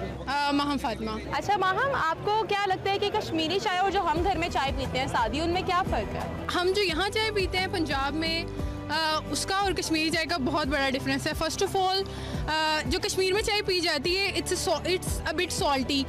मतलब इतना लोग इस चाय को पसंद करते हैं कि आज हमें ये चाय मिल नहीं रही थी बाज़ार से। It was out of stocks her store से। और द लास्ट पार्ट जो हम इस पे पिस्ता की गार्निशिंग करते हैं। Welcome back to Expresso. Program के दूसरे हिस्से में आपको खुश आमदीद कहेंगे और अब आपको दिखाएंगे हमारा सेगमेंट माइंड मैटर्स, जिसमें वकार अहमद मलिक और मुजम्मिल शाह बात कर रहे हैं कि इनफरादी जिम्मेदारी का जो शदीद फुकदान हमें नजर आता है, इसकी बड़ी वजूहात क्या हैं। देखते हैं माइंड मैटर्स। अस्सलाम वालेकुम नाज़रीन, मैं वकार अहमद और आप देख रहे हैं माइंड मैटर्स। इंटेलिजेंस को मापने, जहानत को मापने के हवाले से पिछले 100 साल में मुख्तलिफ नज़रियात आए। साइकोलॉजी ने अपने हवाले से दिए। बर्ट्रैंड रसल ने बहुत ही खूबसूरत ये काम किया कि उन्होंने कहा कि जहानत जो है पसंदीदियाँ, अगर आपकी दुनिया में पसंदीदियाँ जितनी बढ़ती चली जा रही हैं और डिसलाइक्स या नापसंदीदियाँ जितनी कम होती चली जा रही हैं, ये एक जहानत की बहुत बड़ी अलामत है। हमारे यहाँ एक नदीम एफ प्राचा, उनका एक मलाला पे मजमून आया था जो कि धड़ शेयर हुआ था, लेकिन लोगों ने, इसलिए लाखों लोगों ने शेयर नहीं किया कि वो उसको तंज समझते थे, वो समझते थे कि ये फैक्ट है। तो ये भी एक अलामत है कि ज़हनी पसमानदगी उसको कहें या ज़हनी तरक्की कम अज़ कम उस लेवल पे नहीं है। मेरे साथ सैयद मुजम्मिल शाह बैठे हैं। ये जो चीज़ें हैं, मिसाल के तौर पे एक जोक है या लतीफ़ है, उसको क्रैक करने के लिए आपको खास किस्म की इंटेलिजेंस चाहिए, कल्चरल बैकग्राउंड सारा। बिल्कुल इस तरह तंज जो है उसको फैक्ट ना समझ लीजिए, इसके लिए भी आपको चाहिए, बल्कि तंज जो है वो जोक से ऊपर की चीज़। एक बंदा है, उसने इशारा तोड़ा है और अभी आगे आया, आपने उससे गुफ्तगू की है तो वो कह रहा है कि मुल्क में डिसिप्लिन नहीं है, सारा कुछ नहीं। वो बड़े अंदर से कह रहा है ये क्या है, यानी इसकी क्या वजह है। मिनासुल कौम जो हमें नज़र आता है कि कॉग्निटिव डेवलपमेंट उस सतह पे नहीं है। नहीं, सबसे बड़ी चीज़ तो कॉग्निटिव डिसोनेंस है इसके अंदर। उसकी वजह यह है कि आप एक चीज़ की ओपिनियन देते हैं और कहते हैं कि ऐसा नहीं होना चाहिए और फिर फ़ौरन उसको रिपीट करते हैं। इवन हमारे पॉलिटिकल कल्चर के अंदर भी आप देख लीजिए कि जितने बड़े बड़े लेक्चर दिए जाते हैं, सरमनाइज किया जाता है जलसों के अंदर, कौमी असम्बली के अंदर, अगले ही दिन उसी को रिपीट कर रहे होते हैं। तो एक ये है कि स्क्रूटनी अपनी सेल्फ की बिल्कुल नहीं करनी, क्रिटिक सिर्फ लोगों पर करना है, अपने अंदर का जर्नी शुरू ही नहीं करना, पहला स्टेप ही नहीं लेना उसका। तो इसमें लगता यही है कि पर्सनल रिस्पॉन्सिबिलिटी की इवेजन इस मुल्क की तारीख का एक बड़ा हिस्सा रहा है। तारीख को भी हमने आइडियोलॉजी से रिप्लेस किया है हमेशा से, जो आयशा जलाल भी कहती हैं। तो उसमें यह है कि जहाँ भी ज़ाती रिस्पॉन्सिबिलिटी लेने की बात आती है, उस पर आप किसी और को ब्लेम करने लगते हैं। So if you totally refute it कि मैं अपने ऊपर किसी भी किस्म की जिम्मेदारी नहीं लूँगा या लूँगी, तो उसमें यही होता है कि कॉग्निटिव डिसोनेंस भी आपका मुकद्दर बन जाती है, क्योंकि आपका एक्शन और आपकी पर्सनल कन्विक्शन बहुत डिफरेंट चीज़ें बन जाती हैं, उसमें खलीज पैदा हो जाता है। तो यही लगता है कि जो कौमी रवैया एक डेवलप हुआ है, चाहे वो किसी लंबे अरसे से हुकूमतें करती आई हैं या एटीट्यूड ओवरऑल मुल्क का ऐसा प्रिवेल किया है, लेकिन बात यह है कि इसमें पर्सनल रिस्पॉन्सिबिलिटी ना होना एक बड़ी वजह लगती है मुझे। कॉग्निटिव डिसोनेंस की आपने बात की है, एक थोड़ा सा इख्तलाफ करते हुए, मैं नहीं समझता कि कॉग्निटिव डिसोनेंस तो एक आपको एक कंफर्ट जोन से निकालती है ना, आपके अंदर एक इंतशार की कैफियत हो जाती है और फिर आप ऑफ कोर्स किसी गलत नतीजे पे पहुंच जाते हैं, लेकिन पहुंच जाते हैं उसको। अच्छा, ये जो अगली स्टेज है कि किसी गलत नतीजे पहुंच के कंफर्ट जोन में चले जाना। मिसाल के तौर पे एक सिगरेट की मिसाल ले लेते हैं कि एक सिगरेट है और वो मुझे पता, मुझ तक इन्फॉर्मेशन पहुंचती है कि बहुत ही इससे कैंसर होता है और ये तमाम चीज़ें, बल्कि उसके ऊपर लिखा हुआ है। हाँ, उसके ऊपर भी लिखा हुआ है। अच्छा, ये मुझे ऑफ कोर्स उससे निकाल देगा कि यार ये तो बहुत बुरी चीज़ है। अब मेरे पास कुछ ऐसी चीज़ें हैं, मिसाल के तौर पर मैं ये कह सकता हूँ कि मेरा दादा 86 साल की उम्र तक पीता रहा, लेकिन उसको तो कुछ नहीं हुआ। अब मैं उस सारे डाटे को सत्यानाश कर दिया, जो इतना बड़ा सैंपल, मैंने अपने दादे को बीच में उठा ली। लेकिन ऑफ कोर्स क्योंकि ब्रेन कंसिस्टेंसी पसंद करता है तो वो दादे वाली एग्जांपल पे वो बिल्कुल देगा। मैं ये पहुंच मेरे ये कहने का मतलब है कि कॉग्निटिव डिसोनेंस से अगली वाली स्टेज में ये दादे वाले मामले पे हम पहुंच चुके हैं। यहाँ पे हम बड़े कंफर्टेबल हो गए। नहीं, तो इससे आप एग्री करें? बिल्कुल बिल्कुल सही कह रहे हैं आप। उसकी वजह है कि कन्फर्मेशन बायस कहेंगे इसको, कि आप जो भी अमल करते जा रहे हैं अगर तो आपको कोई ना कोई उसका रैशनल या इरैशनल एविडेंस मिल रहा है तो एज अ रैशनल आप उसको जोड़ लें साथ कि यार ये वजह है, ये एक मिसाल है मेरे पास, इसीलिए मैं ये रवैया दोहरा रहा हूँ। तो कह सकते हैं उसको कि उसका रैशनल एविडेंस ना भी मौजूद हो तो फिर भी आप ज़बरदस्ती कुछ ना कुछ जोड़ लेते हैं, क्योंकि असल जो एंड है वो आपका अपना रवैया है। वो ओपन माइंडेडनेस की अप्रोच ही नहीं है। ओपन माइंडेडनेस की अप्रोच ये होती है कि अगर कुछ गलत साबित हो गया मैं उसको डिस्कार्ड कर दूँ, छोड़ दूँ। लेकिन अपने आप से झूठ बोलने की जो आदत पड़ जाती है वो सबसे डेंजरस होती है। अब वो राइटर भी है दोस्तोयेव्स्की जो बड़ा मशहूर भी है, थोड़ा साइकोलॉजिकल बड़े उसके नॉवेल्स होते हैं, नोट्स फ्रॉम द अंडरग्राउंड आप पढ़ लें, ब्रदर कारामाज़ोव पढ़ लें, तो वो भी यही कहता है कि सबसे भयानक अमल ये है कि अपने आप से झूठ बोलना। आप लोगों से अगर बोलें तो एक कॉन्शियस होता है, अपने आप से तो बिल्कुल एक डिसेप्शन, सेल्फ डिसेप्शन है ना ये। तो कंफर्मेशन बायस भी उसी कैटेगरी में फॉल करता है। तो ये जो एक मैं मेंटल शॉर्टकट्स के बारे में एक सवाल आपसे करना चाहूँगा, लेकिन उससे पहले ये कंफर्मेशन बायस का आपने जिक्र किया, तो ये जितनी भी कॉग्निटिव बायसेस हैं और जो कि किसी हद तक फियर की बुनियाद पे और पूरी एक इमारत है, बट जो हमारा निसाब है, जो सिलेबस है, क्या मुज़म्मिल को ये इख्तियार दिया जाए तो वो इसके अंदर जो कॉग्निटिव बायसेस को पहचानने के हवाले से आधा निसाब तो इस पे नहीं बना देगा कि ताकि ऑफकोर्स क्योंकि तरक्की में, पूरी दुनिया की तरक्की में यही कॉग्निटिव बायसेस हैं जो कि मसलन हम कहते हैं कि कंफर्मेशन बायस अगर किसी तरह किसी कोई ऐसी ताकत हो जो कि इस अर्थ में से कंफर्मेशन बायस निकाल दे तो तमाम मुल्क को प्रॉब्लम ही खत्म हो जाएगा और फर्क तो फर्क भी खत्म हो जाएगा। यानी इतनी बड़ी माँ है बायसेस की। बिल्कुल, तो हमारे सिलेबस के अंदर ये तो चीज़ों का हिस्सा होना चाहिए। बिल्कुल होना चाहिए। और इसके अलावा सबसे बड़ी चीज़ ये है कि आइडेंटिटी क्राइसिस जो सिलेबस का हिस्सा बना हुआ है, जिसमें वो नीचे एक जगह पर कहता है बियॉन्ड गुड एंड ईविल, उसकी बड़ी ज़बरदस्त किताब है, उसमें कहता है कि तारीख में कुछ कौमें ऐसी होती हैं जो जिनके पास चंद कॉस्ट्यूम होते हैं और उनके पास अपना कोई लिबास नहीं होता। वो हर कॉस्ट्यूम ट्राई करके पहनते हैं, नहीं अच्छा लगता उतार देते हैं, फिर दूसरा पहन लेते हैं, फिर तीसरा पहन लेते हैं। तो हम भी वो कोशिश करते रहे हैं तारीखी तौर पर 70 की दहाई में, 80 में, 90 में और 2023 में पाकिस्तान की मुख्तलिफ कौमी शनाख्तें और तारीख मुख्तलिफ रही है, क्योंकि हमारी जो टॉप डाउन अप्रोच है, ऊपर से जो आता है उसी को अडॉप्ट करते हैं। तो निसाब में सबसे बड़ी चीज़ तो क्लैरिटी है। अगर वकार साहब को ये मालूम नहीं है कि मैं कहाँ से आया हूँ और मैंने जाना कहाँ है, so you are completely lost. आपको रास्ता ही नहीं पता आपका एंड क्या है। तो उसको ट्रैक डाउन करने के लिए, उसका ब्लूप्रिंट बनाने के लिए सबसे पहले तो तारीख को दुरुस्त करना पड़ेगा। जिस तरह से हेगल कहता है कि जो कौमें तारीख छीन लेती हैं, जिन कौमों से तारीख छीन लो उनका मुस्तकबिल भी छिन जाता है। क्योंकि अगर मैंने कल एक गलती की है तो मैं उसको सुधारूंगा कैसे अगर मुझे कल की गलती का इल्म ही नहीं है। न जाने हेगल और नीत्शे जो है वो बहुत कुछ हमारे बारे में क्यों कह गए हैं, लेकिन खैर ये जो मेंटल शॉर्टकट्स के बारे में बात कर रहा था कि आप जनरली हम इसको कहते हैं कि सिस्टम ए सिस्टम बी। अब सिस्टम ए में एक डिसीजन जो है वो ब्रेन इस तरह लेता है कि थ्रू यानी प्रॉपर बहुत सारी चीज़ों को कंसिडर करके और फिर, और मेंटल शॉर्टकट्स जो हैं जिसमें बहुत शॉर्टकट फौरी तौर पर फैसला कर लेते हैं। और मेंटल शॉर्टकट्स जो हैं वो सर्वाइवल के लिए ठीक है, ये सांप आ गया, ये शेर आ गया, सो फाइट एंड फ्लाइट उसमें तो बहुत अच्छा है, एवोल्यूशन में हमें खींच के ये ले आए। इन मेंटल शॉर्टकट्स को, क्योंकि आपने टिकटॉक के हवाले से और काफ़ी इस तरह की बातें की हैं, इन मेंटल शॉर्टकट्स को टिकटॉक ने भी काफ़ी अच्छा बढ़ोतरी भी दी है और सपोर्ट भी दी है। तो जो आने वाला माइंडसेट है या अकली हवाले से जो तरक्की है या आने वाला इंसान है, उसको आप किस तरह देख रहे हैं? वो कम्प्लेक्सिटी को अवॉइड ही कर रहा है।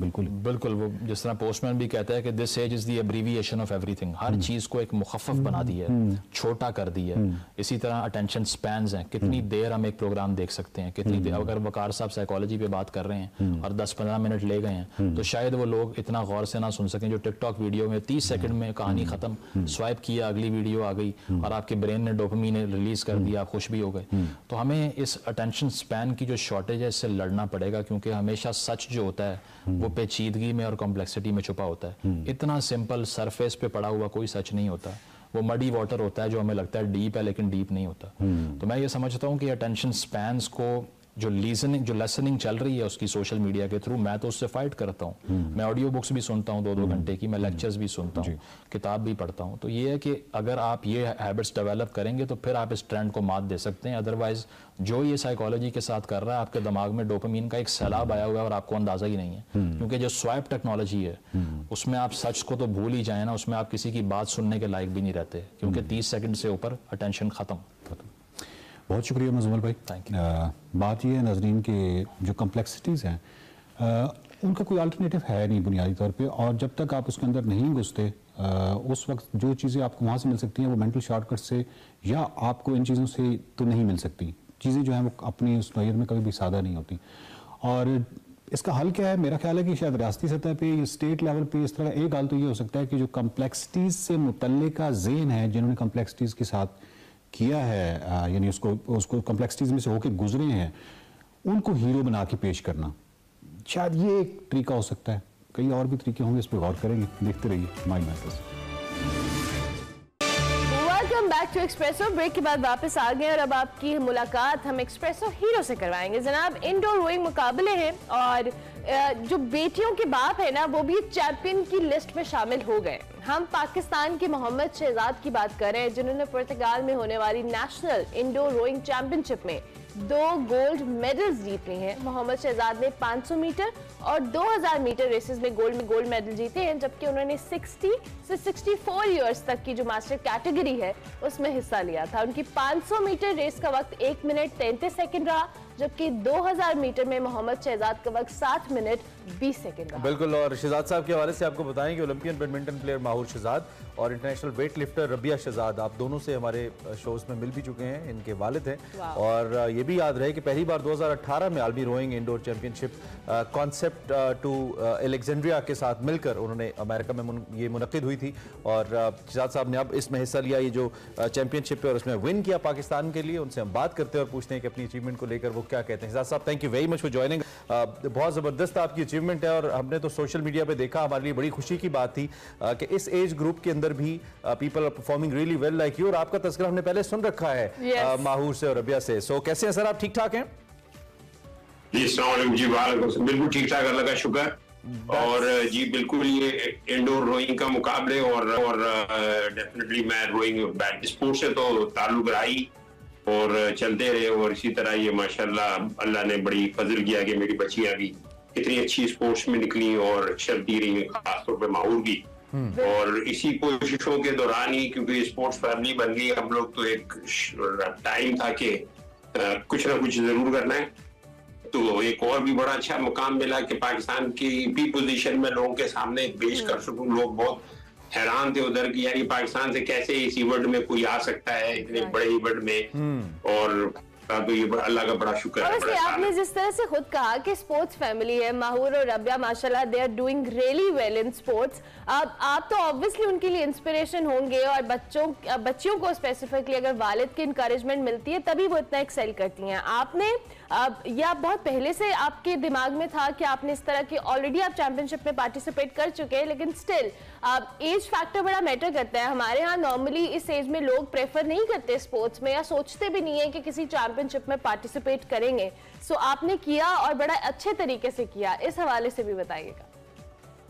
जी, मैंने जैसे पहले मैं खेलता रहा, पाकिस्तान को रिप्रेजेंट करता रोइंग में, और मैंने नेशनल गेम्स की सिंध की तरफ से ट्रॉफी भी जीती एज ए कैप्टन। तो काफी, और हम लोग वो लोग थे लड़के जो कि खुद क्लब बनाया। हमारी मैडम थी मिसेस यूए कुरैशी, जर्मन खातून थी, उन्होंने बोट्स इंपोर्ट की, सब कुछ किया और इधर एक क्लब बनाया और हमें एक मौका फराहम किया, प्लेटफॉर्म दिया ताकि हम परफॉर्म करें। और अल्लाह का शुक्र, हम बड़ा अच्छा उसमें परफॉर्म करते रहे। तो बड़ी खुशी की बात है हमारे लिए कि हम पढ़ भी रहे थे उस वक्त और खेल भी रहे थे, और उसके बाद नेवी और आर्मी जैसी टीमों को भी हराते थे और हम लोग ट्रॉफीज भी उठाते थे उस जमाने में ना। तो ये एक बड़ा अच्छा दौर इस तरह चलता रहा। और एक फिर मैं जब छोड़ दिया और बिजनेस में चला गया, तो कुछ अर्से बाद मुझे रियलाइज हुआ कि मैं बहुत मोटा हो गया हूँ, 108-110 किलो वजन हो गया था। तो उस वक्त मैंने रियलाइज किया यार ये जिंदगी नहीं है, ये तो मैं फिर बीमार रहने लग गया। तो मैंने फिर अपने आप को रिवाइव किया और उस वक्त ये मैंने 2004 में इंडोर रोइंग मशीन मंगवाई। तो उसने मुझे बड़ी मदद दी कि एक मेरा पुराना स्पोर्ट था आउटडोर रोइंग, तो इंडोर रोइंग में भी वही चीज आ गई और वो मैं एक्सेल कर। और इससे ये है कि शाम में जब आप आ रहे हैं, रात में घर में जब भी 8 बजे हैं, 7-9 बजे आप आए, अपने मशीन पे बैठे आराम से कर ले, तो आप एक रिफ्रेश हो जाते हो। तो ये मैंने चीज की कि यार ये तो एक बड़ी अच्छी रिफ्रेशिंग एक्सरसाइज है। जिस तरह नमाज पढ़ के आप रिफ्रेश होते हो, तो इससे रोइंग से भी है कि आप थोड़े हायर डिग्री के ऊपर फिजिकली थोड़ा अच्छा रिफ्रेश हो जाते हो। तो इसलिए फिर इसके ऊपर मैं चलता रहा, क्योंकि इसने मुझे लाइफ में बहुत सपोर्ट किया और रेगुलरली कोई बीमारी नहीं, कोई कुछ नहीं। माशाल्लाह माशाल्लाह, दैट्स ब्रिलियंट। तो मुझे बताइए कि आउटडोर रोइंग और इंडोर के अंदर कितना एक डिफरेंस आ जाता है in terms of your practice and stamina and strength and technique? क्या ये सेम ही है या फिर फर्क होता है? और विद दैट ये जो जिस कैटेगरी में आप गए हैं, जिसमें आपने पार्टिसिपेट या परफॉर्म किया है, क्या पाकिस्तान की इसके अंदर कोई अब रैंकिंग भी मौजूद है जिसके ऊपर पाकिस्तान स्टैंड करेगा? जो ये आउटडोर रोइंग है और इंडोर रोइंग है, बेसिकली आउटडोर रोइंग के अंदर जैसे 4 लोगों का क्रू है या 8 लोगों का क्रू है, तो उसको पता नहीं चलता था कि कौन की किसकी फिटनेस क्या है, क्योंकि इसमें जितने अच्छे फिट लोग बैठेंगे वो उतना अच्छा फिर एक बोर्ड का टाइम निकालेंगे। तो इसलिए ये इंडोर रोअर इजाद हुआ। लेकिन ये इंडोर रोअर ऐसी जबरदस्त चीज है कि जैसे माहूर ने भी बड़ा स्टेमिना इसमें बिल्ड किया, बैडमिंटन के लिए स्टेमिना चाहिए, तो वो इंडोर रोइंग से उसको बड़ी मदद मिली। तो उन्होंने वो बनाया तो ओर्समैन को चेक करने के लिए था, लेकिन बाद में ये इतनी चल रहा है, आज इतना चल रहा है कि हजारों लोग इसमें compete करते हैं, हर जगह से लोग आते हैं और ये एग्जैक्टली सेम चीज है। मतलब अगर मेरा टाइम फॉर एग्जांपल 6 मिनट अगर आउटडोर रोइंग में निकलेगा तो इंडोर में भी वही होगा, सिर्फ ये कि जब कभी को हवा तेज है या रफ वाटर है उसका जो फर्क हो, अदरवाइज फिटनेस वाइज बिल्कुल बराबर है, सेम है। Okay okay, that's brilliant. और ये भी बताइए कि क्या ये बाकी स्पोर्ट्स की तरह, क्योंकि बाकी स्पोर्ट्स की जब भी हम बात करते हैं तो वी ऑलवेज से कि बड़े रिसोर्सेज चाहिए, फंड्स चाहिए खुद को किसी इंटरनेशनल प्लेटफॉर्म पे लेके जाने के लिए, इंडोर रोइंग के हवाले से क्या है? क्या आपने सेल्फ फाइनेंस्ड अपने तरीके से आपने इस करियर को आप लेके चले हैं या आपके पास किसी फेडरेशन की कोई सपोर्ट है? इस हवाले से भी बताइए। फेडरेशन तो हमारी पाकिस्तान की वैसे ही बेचारी बहुत पीछे है, जो लोग उनको रन कर रहे हैं वो इतने प्रोफेशनल है नहीं, उन बेचारों को पता नहीं। उनको तो पार्टिसिपेशन के लिए भी अगर मैं रिक्वेस्ट लिखूं कि यार मैंने पार्टिसिपेट करना है, तो वो तो पार्टिसिपेट ही उनको समझ में नहीं आती। वो तो बेचारे, बस मैं इनका क्या हाल बोलूं, कोई लोगों में सेंस नहीं, कोई अक्ल नहीं, कोई कुछ नहीं। तो ये अपने ऊपर ही है। लेकिन ये बड़ी अच्छी बात है कि इसमें एक नॉर्मल जो आप जिम चाहिए होता है ताकि स्ट्रेंथ रहे, क्योंकि आफ्टर 50s आपका कुछ 7% मसल लॉस होता है एवरी ईयर, उसको बचाना होता है। तो वो बचाने के लिए आप जिम ले लेते हो, वेट ट्रेनिंग वगैरह जैसे स्क्वाट है, बेंच प्रेस है, इस तरह की चीजें करते हैं, रोइंग में आपको सपोर्ट करे। और बाकी इंडोर रोइंग मशीन होनी चाहिए, तो वो इंडोर रोइंग मशीन हो जाए तो बड़ी अच्छी है। आप फिर अच्छा शहजाद साहब, मैं ये भी जानना चाहूंगी, ऑब्वियसली आपने कहा फेडरेशंस का तो उस तरह से रोल नहीं है, बट आपने जिस एज कैटेगरी के अंदर और जिस कैटेगरी में आपने पार्टिसिपेट किया, मैंने पहले भी कहा कि हमारे यहाँ इस एज में लोग प्रेफर नहीं करते स्पोर्ट्स में, और इंटरनेशनली जाकर खेलना तो बहुत दूर की बात है। आपको क्या लगता है आपके हर एज ग्रुप के अंदर इस तरह के स्पोर्ट्स को इनकरेज करना और लोगों का इस तरफ आना कितना ज्यादा इंपॉर्टेंट है, फिजिकल हेल्थ वाइज भी? अगर हम मेंटली हेल्थ की बात तो करेंगे, लेकिन फिजिकली भी बहुत इंपॉर्टेंट है। व्हाट डू यू से? जी, जैसे मैं खुद जब फिट हुआ दोबारा, तो फिर मैंने देखा कि बाहर के मुल्क, इवन न्यूजीलैंड छोटा सा मुल्क है, ऑस्ट्रेलिया तो फिर भी बड़ा है, तो ये लोग मास्टर गेम्स करवाते हैं। तो मैं फिर मास्टर गेम्स में पार्टिसिपेट किया, रबिया भी मेरे साथ थी। तो वहां पे रबिया ने फोन किया, हम गोल्ड कोस्ट में थे, कैप्टन पैसिफिक मास्टर गेम्स खेल रहे थे। तो उसमें रबिया कहती है अपनी बच्चे माहूर से फोन के ऊपर के, रबिया यहाँ तो सारे बुढ़े ही बुढ़े हैं। मतलब पूरे गोल्ड कोस्ट में ऑल ओवर बुढ़ों को, मेरा ख्याल में 60,000 एथलीट से उधर मास्टर गेम्स में, ऑस्ट्रेलिया का सिर्फ मास्टर गेम्स है, इसी तरह वर्ल्ड के भी मास्टर गेम्स होते हैं। तो इसमें ये जितने भी सीनियर कैटेगरीज होती है वो रखी जाती है। मेरी भी बड़ी ख्वाहिश है कि पाकिस्तान इस चीज में आ गया है, क्योंकि एक आदमी पूरा पक चुका है, उसकी बड़ी नॉलेज बन चुकी है, उसका ब्रेन बन चुका है, तो लोग वहां पे अब 70-80 पे भी काम कर रहे हैं, खेल रहे हैं। 80 वाला जो आदमी मेरे को ऑस्ट्रेलिया में मिला, वो मेरे से बात करते हुए कह रहा था, यार मुझे आज तक नहीं लगता है कि मैं बुढ़ा हुआ हूँ। That's really great। हम तो आपसे इस रेफरेंस से बात करना चाह रहे थे कि आपकी जो साहबजादियां हैं उन्होंने बड़ा अच्छा नाम किया है, तो हम यकीनी तौर पे ये जानना चाहते थे कि वो कौन से वालिद हैं। तो यकीनी तौर पे हमें बहुत अच्छा लगा। इन दी एंड मैं चाहूंगा, आपकी अपनी गेम के बारे में तुमने बात कर ली, वो पेरेंट्स जो कि अपनी बच्चियों पे ज्यादा स्पोर्ट्स के मामले में भरोसा नहीं करते, उनको आगे नहीं लेके जाते, एनीथिंग यू लाइक टू से शहजाद साहब? आपकी बात बड़ी इंपॉर्टेंट है कहना।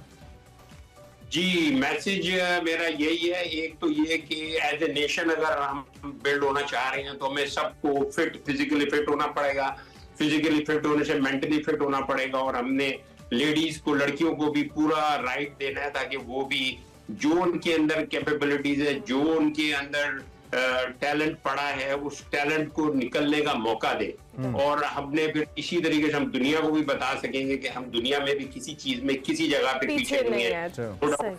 हमारे हालात खराब हो, हमारे पास डाइट अच्छी नहीं हो, व्हाटएवर जो भी हो, लेकिन हम पीछे नहीं है। और आपने प्रूव किया अपनी बेटियों को इनकरेज करके। शहजाद साहब, आपसे भी मिलकर बहुत अच्छा लगा। थैंक यू वेरी मच कि आपने हमें वक्त दिया। मोहम्मद शहजाद हमारे साथ मौजूद थे, गोल्ड मेडलिस्ट हैं, रोइंग चैंपियन है, और इसके साथ साथ इनकी बेटियां माहूर और रबिया भी स्पोर्ट्स के अंदर भरपूर तरीके से एक्सेल कर रही है। यही वो वालिद हैं जिन्होंने अपनी बेटियों को इनकरेज किया। इनसे हमने आपकी मुलाकात करवाई। अभी मैं एक ब्रेक लेंगे, ब्रेक के बाद आप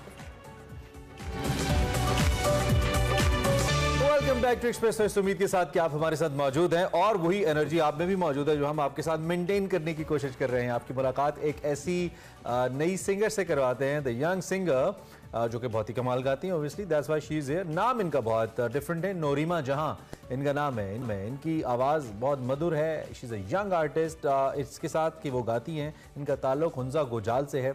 फर्स्ट ईयर में पढ़ती हैं और स्पोर्ट्स में भी इनका इंटरेस्ट है, दिलचस्पी है। हाल ही में हमने आपको कुछ झलकियाँ भी दिखाई थी। आपको याद होगा विंटर स्पोर्ट्स फेस्टिवल हुआ था जहाँ पे इसके अंदर भी इसमें उन्होंने हिस्सा लिया और पहली विंटर आइस हॉकी चैंपियनशिप में इनकी टीम ने फतह हासिल की है। सो ये दोनों टैलेंट इकट्ठे हैं। लेकिन आज नोरीमा हमारे साथ not as a ice hockey player मौजूद हैं, एज अ सिंगर मौजूद है। और चूंकि ये सोशल मीडिया पे बहुत आजकल इन है, वायरल चल रही हैं, तो हमने सोचा नोरीमा से आपकी मुलाकात करवाई जाए और उनसे कुछ लाइव सुना भी जाए। नोरीमा, सबसे पहले तो खुश आमदीद कहेंगे। Thank you very much. कैसी हैं आप?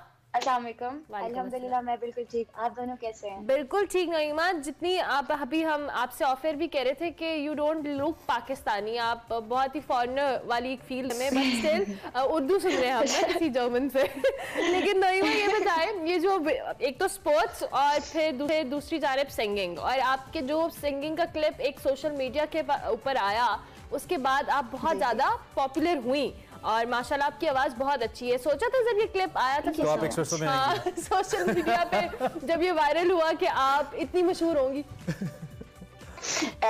ये थोड़ा सा इंटरेस्टिंग स्टोरी है। बात ये है कि मेरा नलतर में एक इवेंट चल रहा था, नेशनल आइस हॉकी इवेंट, तो मैं इधर गई हुई थी। ये जो मैंने गाना गाया था ये कुछ दिनों पहले, उस नलतर के इवेंट से कुछ दिनों पहले मैंने गाया था, और मुझे नहीं पता था कि वो इतना वायरल हो जाएगा। मैं नलतर में थी, मेरे पास फोन नहीं था, out of signal, out of internet. जब मैं घर आई देन मुझे पता चला कि ये काफी वायरल हुए हैं, काफी व्यूज आए हैं। Then I was so excited. असल में जिस आपकी आवाज के साथ साथ जो बैकग्राउंड, मुझे लगता है जो एक क्लिप मैं देख रहा हूँ उसने बड़ा कॉम्प्लीमेंट किया है। द ब्यूटी पीछे जो नजर आ रही है हमें, नेचुरल। अच्छा नोरीमा, हम चाहते हैं, वैसे तो आपसे बातें हमने करनी है बहुत सारी आपके टैलेंट को लेकर, लेकिन हम ये चाहते हैं कि आप जरा सबसे पहले हमारे देखने वालों को अपना सिंगिंग टैलेंट थोड़ा सा दिखाएं। थोड़ा सा आप वो वायरल गाना ही हमें थोड़ा सा सुना दें, एक इंट्रोडक्शन हो जाए आपकी आवाज का, और फिर हम आपसे और बात करें। मेरा गला खराब है but still I will try. बड़े सिंगर वाली बात है ये। एक तुम ही नहीं तन्हा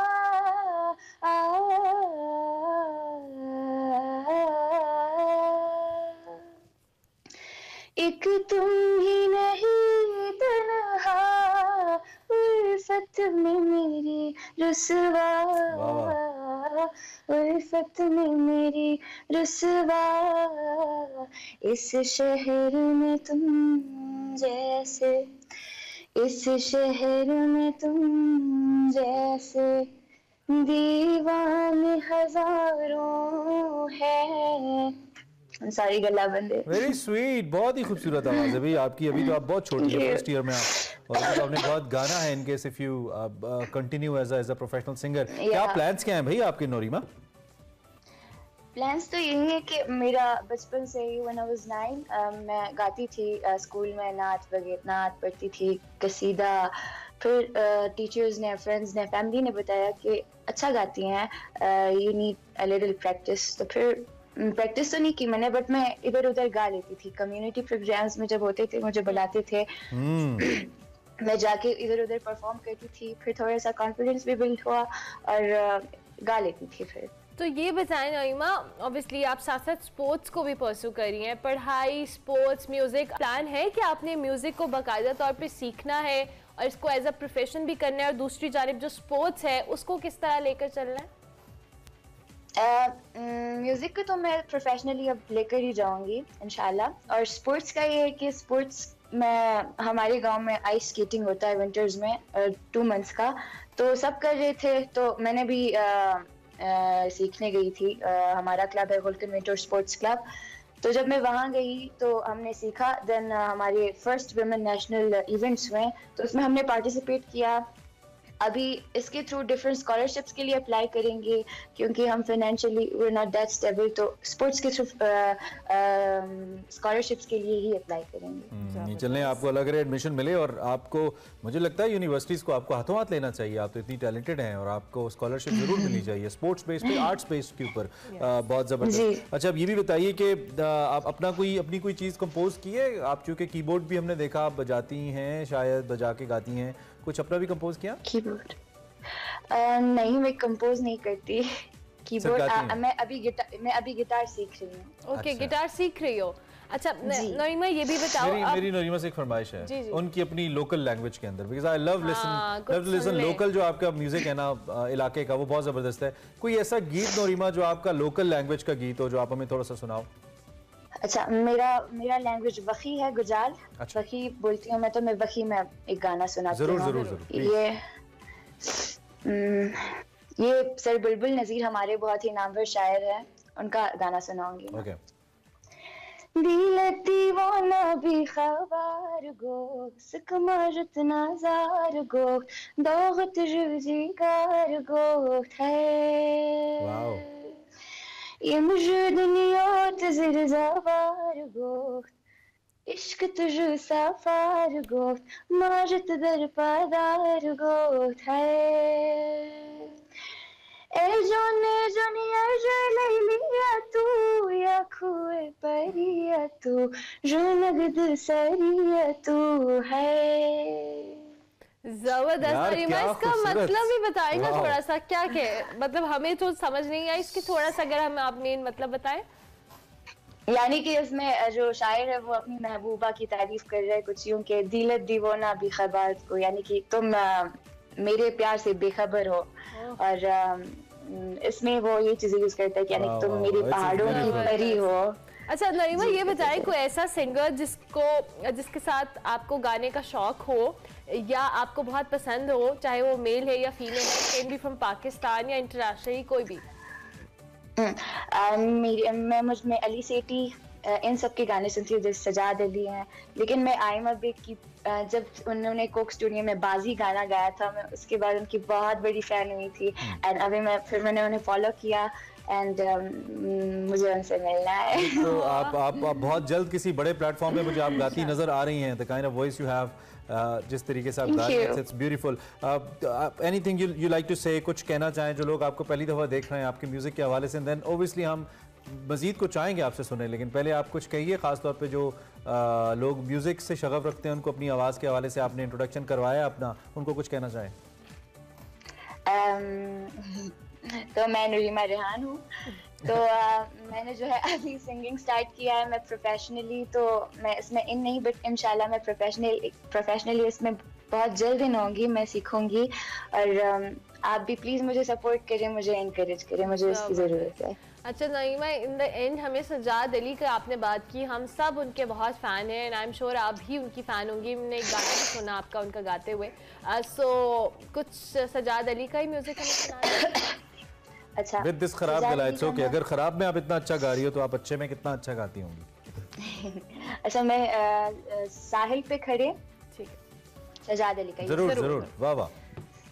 साहिल पे खड़े हो तुम्हें क्या गम, चले जाना। साहिल पे खड़े हो तुम्हें क्या गम, चले जाना। मैं डूब रहा हूँ, अभी डूबा तो नहीं हूँ। ऐ वादा फरामोश में तुझसा तो नहीं हूँ। हर जुल्म तेरा याद है, भूला तो नहीं हूँ। वाह वाह वाह वाह वाह, बहुत ही ज़बरदस्त। अच्छा, अब ये भी बताएंगे आपके साथ और भी कोई हैं आपकी फ्रेंड्स वगैरह, या जिनके साथ आप बैठ के गाते हो ज़्यादा, या फिर खुद से ही एक अकेली गुमसुम किस्म की एक नौरीमा है, एक आर्टिस्ट है, छोटी बच्ची जो कि अपने तौर पे बैठी रहती है, गाती रहती है? क्या आपकी लाइफ रूटीन क्या है, कैसे ज़िंदगी गुजर रही है?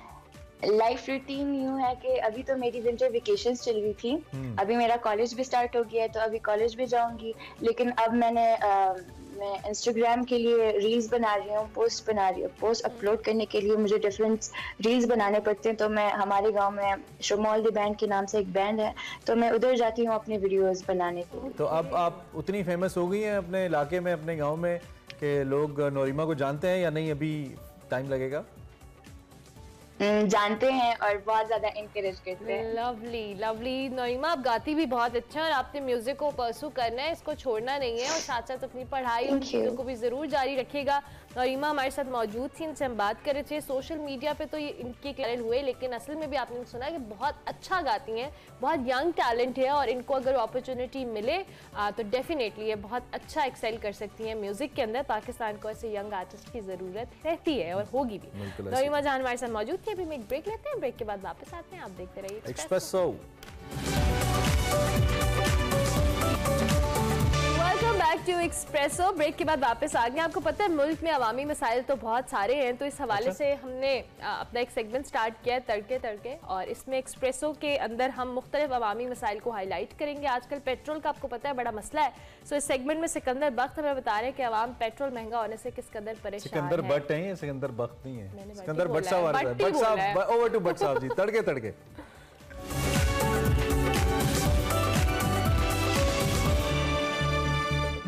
अस्सलाम वालेकुम। एक्सप्रेसो तड़के तड़के में मैं हूं सिकंदर बट।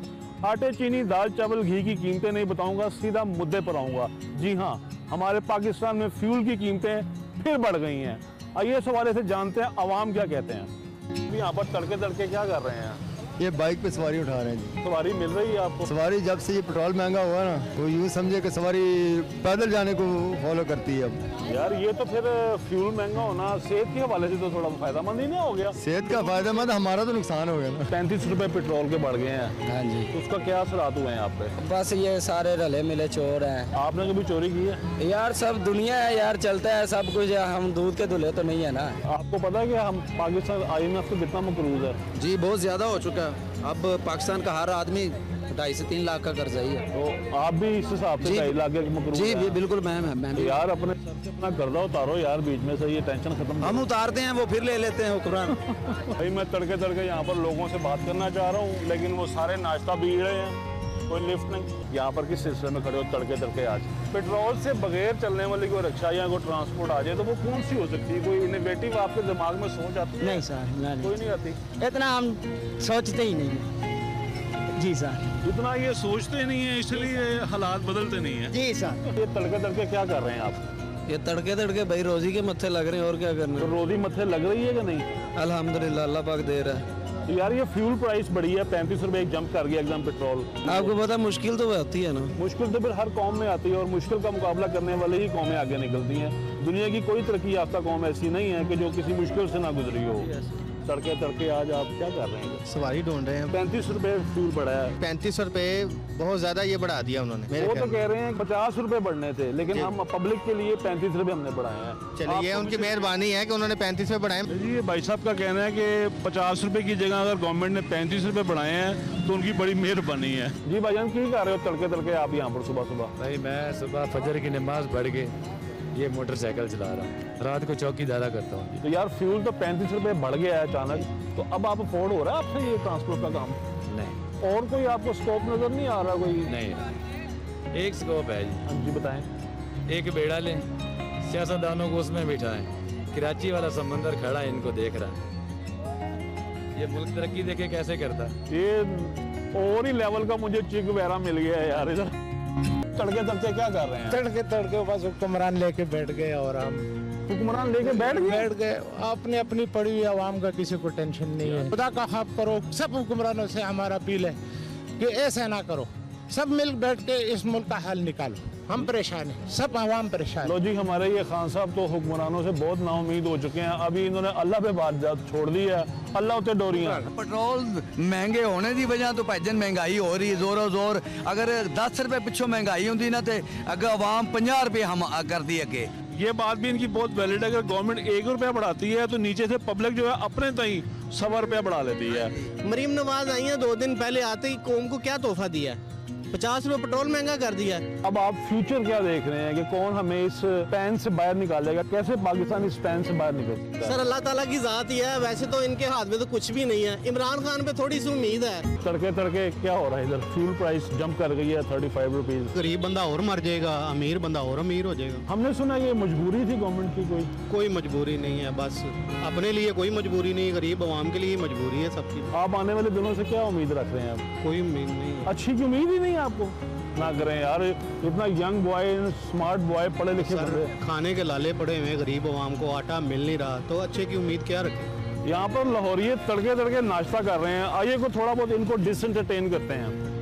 फ्यूल बढ़ गया 35 रुपए, इसके हवाले से आप क्या कहना चाहिए? पहले तो मैं यही कहूँगा कि पहले ही आवाम बहुत परेशान थी। कुछ महंगाई ने लोगों को परेशान कर देगा कि सड़कों पे निकलने में मजबूर कर दिया। कुछ लोग सड़कों पे आ चुके हैं, कुछ महंगाई की तरफ से अपना पेट पूरा करने के लिए सड़कों पे निकलने के लिए तैयार हैं। अगर आपको मौका मिले तो आप पाकिस्तान छोड़ देंगे? नहीं, मैं कभी नहीं छोड़ूंगा, कभी नहीं छोड़ूंगा। कहते हैं अगर घर में आग लग जाए तो घर को छोड़ के भागना नहीं चाहिए, उस आग को बुझाना चाहिए। गुड। भाई वालेकुम सलाम। क्या कर रहे हैं तड़के तड़के आप इधर? मैं जरा काम आया था फी सेंटर। जरा क्या काम होता है? वो मोबाइल का प्रोटेक्टर चेंज करवाना था। फ्यूल 35 रुपए जंप कर गया। गरीब का जीना मुश्किल से मुश्किल होता जा रहा है। अच्छा यार, फर्ज करो आपको एक अनिल कपूर की तरह एक दिन की हुक्मरानी मिल जाए, पहला काम क्या करोगे? सारी ये जो पार्टीज है ना, इनको बैन कर दूंगा। ये आपने हल ढूंढा है, इधर दूसरी नवी मुश्किल बात है यार। फ्यूल बढ़ गया 35 रुपए। क्या कर सकते हैं? कुछ भी नहीं कर सकते, क्योंकि इन्होंने बेकारी बना। सफेद पोश आदमी तो मर गया है। रोजाना सुबह निकलते हैं कि अल्लाह कोई ना कोई असबाब, कोई ऐसा चीज, कोई मौजज़ा ही कर दे। ये हमारे हुक्मरानों के लिए अलार्मिंग है कि पब्लिक उनकी तरफ नहीं, मौजज़ात का इंतजार कर रही है। आने वाले दिनों में अब क्या उम्मीद रखते हैं? आने वाले दिनों में कोई उम्मीद नहीं रखते। हम तो कहते हैं कि अल्लाह करे ये किसी को लीज पे दे दें, जैसे तुर्की ने सऊदीया को दिया है, ये पाकिस्तान को लीज में दें, किसी मुल्क चाइना को दें और किसी को दें, जो हमारे लिए बेहतर हो। इन लोगों के पास रहा है तो ये मुल्क भी जाएगा, हम भी मरेंगे, ये मुल्क बेच के बाहर निकल जाएंगे। इनके बच्चे बाहर हैं, इनकी फैमिलीज बाहर हैं, इन्होंने अपने त्यारे लेने हैं, बाहर निकल जाना है। यहाँ आवाम मरती है तो मरती रहे। जी, इनका तो ये मानना है हुक्मरानों के हवाले से कि आग लगे बस्ती में, हुक्मरान अपनी मस्ती में। अस्सलाम वालेकुम। वालेकुम सलाम। क्या कर रहे हैं आप तड़के तड़के? आपको पता है 35 रुपए पेट्रोल महंगा हुआ है। 2 रुपए की रोटी थी 15 रुपए में आ गई, आप पेट्रोल की बात करते। तो ये था आज का तड़के तड़के, जिसमें हमने हालिया फ्यूल प्राइस इंक्रीज होने पर लोगों की राय मांगी। ये लोग भी क्या राय देते? ये तो आदी हैं, रात को अच्छे दिनों के ख्वाब देखकर सोते हैं, सुबह उठकर वही भयानक ताबीर के मत्थे लगते हैं। आखिर ये कब तक होगा? मुझसे ना पूछ। अल्लाह हाफिज। Welcome back. अच्छा जी, इससे पहले हम प्रोग्राम खत्म करें, we got some interesting international stories, उस पर ज़रा बात कर लेते हैं। कुछ सबसे पहले आपको अमेरिकन प्रेसिडेंट के बारे में बताते हैं। जो बाइडन और उर्दन के बादशाह अब्दुल्ला दोइम, उनसे वाइट हाउस में उनकी मुलाकात हुई है। जो बाइडन ने मस्जिद अक्सा के हवाले से इसराइली मौक़िफ़ मुस्तरद कर दिया है। गैर मुल्की खबर एजेंसी के मुताबिक अमरीकी सदर जो बाइडन ने उर्दन के बादशाह अब्दुल्ला दोइम से वाशिंगटन में मुलाकात की। उन्होंने इसराइल और फ़लस्तीन का जो तनाज़ा है इसके खात्मे के लिए 2 रियासती हल की भी तायीद। अमरीकी सदर ने मस्जिद अक्सा में मुसलमानों के लिए मुख्तस इबादत की जगह पर इसराइली वज़ीर की आमद और यहूदियों को इबादत की इजाज़त देने पर शदीद तशवीश का इजहार भी किया। उनका कहना था कि मस्जिद अक्सा की जो मौजूदा हैसियत है इसको बरकरार रखना चाहिए। जी, ये तो एक बड़ी डेवलपमेंट हो रही है। इसके बाद जनाब अमेरिका ने चाइना का एक गुब्बारा फाड़ दिया। अमेरिका के जनूबी कैरोलिना के अंदर ये वाक़या हुआ है, जहाँ पे साहिल पर मुश्तबा चीनी जासूस गुब्बारा, उसको मिसाइल से फाड़ दिया गया। गुब्बारे को, ये दुनिया का पहला गुब्बारा होगा जिसे मिसाइल से लेकिन अमेरिका ने इसको जासूस समझा। चीन ने कहा भी हम तो मौसमी तगय्युरात इससे देखते थे। खैर डिटेल्स ये है कि गैर मुल्की खबर एजेंसी ये कहती है कि चंद रोज कबल पेंटागन ने एक मुश्तबा चीनी जासूस गुब्बारे का सुराग लगाया अमरीकी फिजाई हदूद में, और फिर बाकायदा तौर पर अमरीकी लड़ाका तैयारे ने अटैक करके इसको 60,000 फीट की बुलंदी पर निशाना बनाया। फिर चीन ने कहा हम तो मौसम देख रहे थे अमेरिका का, आपने गुब्बारा ही फाड़ दिया। गुब्बारा था ये, मेक श्योर। हाँ, इट्स नॉट, इट वाजंट, वो कह रहे हैं जासूसी नहीं कर रहे थे। लेकिन चलें, बात करते रहेंगे। I hope you enjoyed the show. अगर अच्छा लगा तो फीडबैक दीजिएगा, नहीं लगा तो कल दोबारा देखिएगा, हम अच्छा करने की कोशिश करेंगे। अल्लाह हाफ़िज़। अल्लाह हाफ़िज़।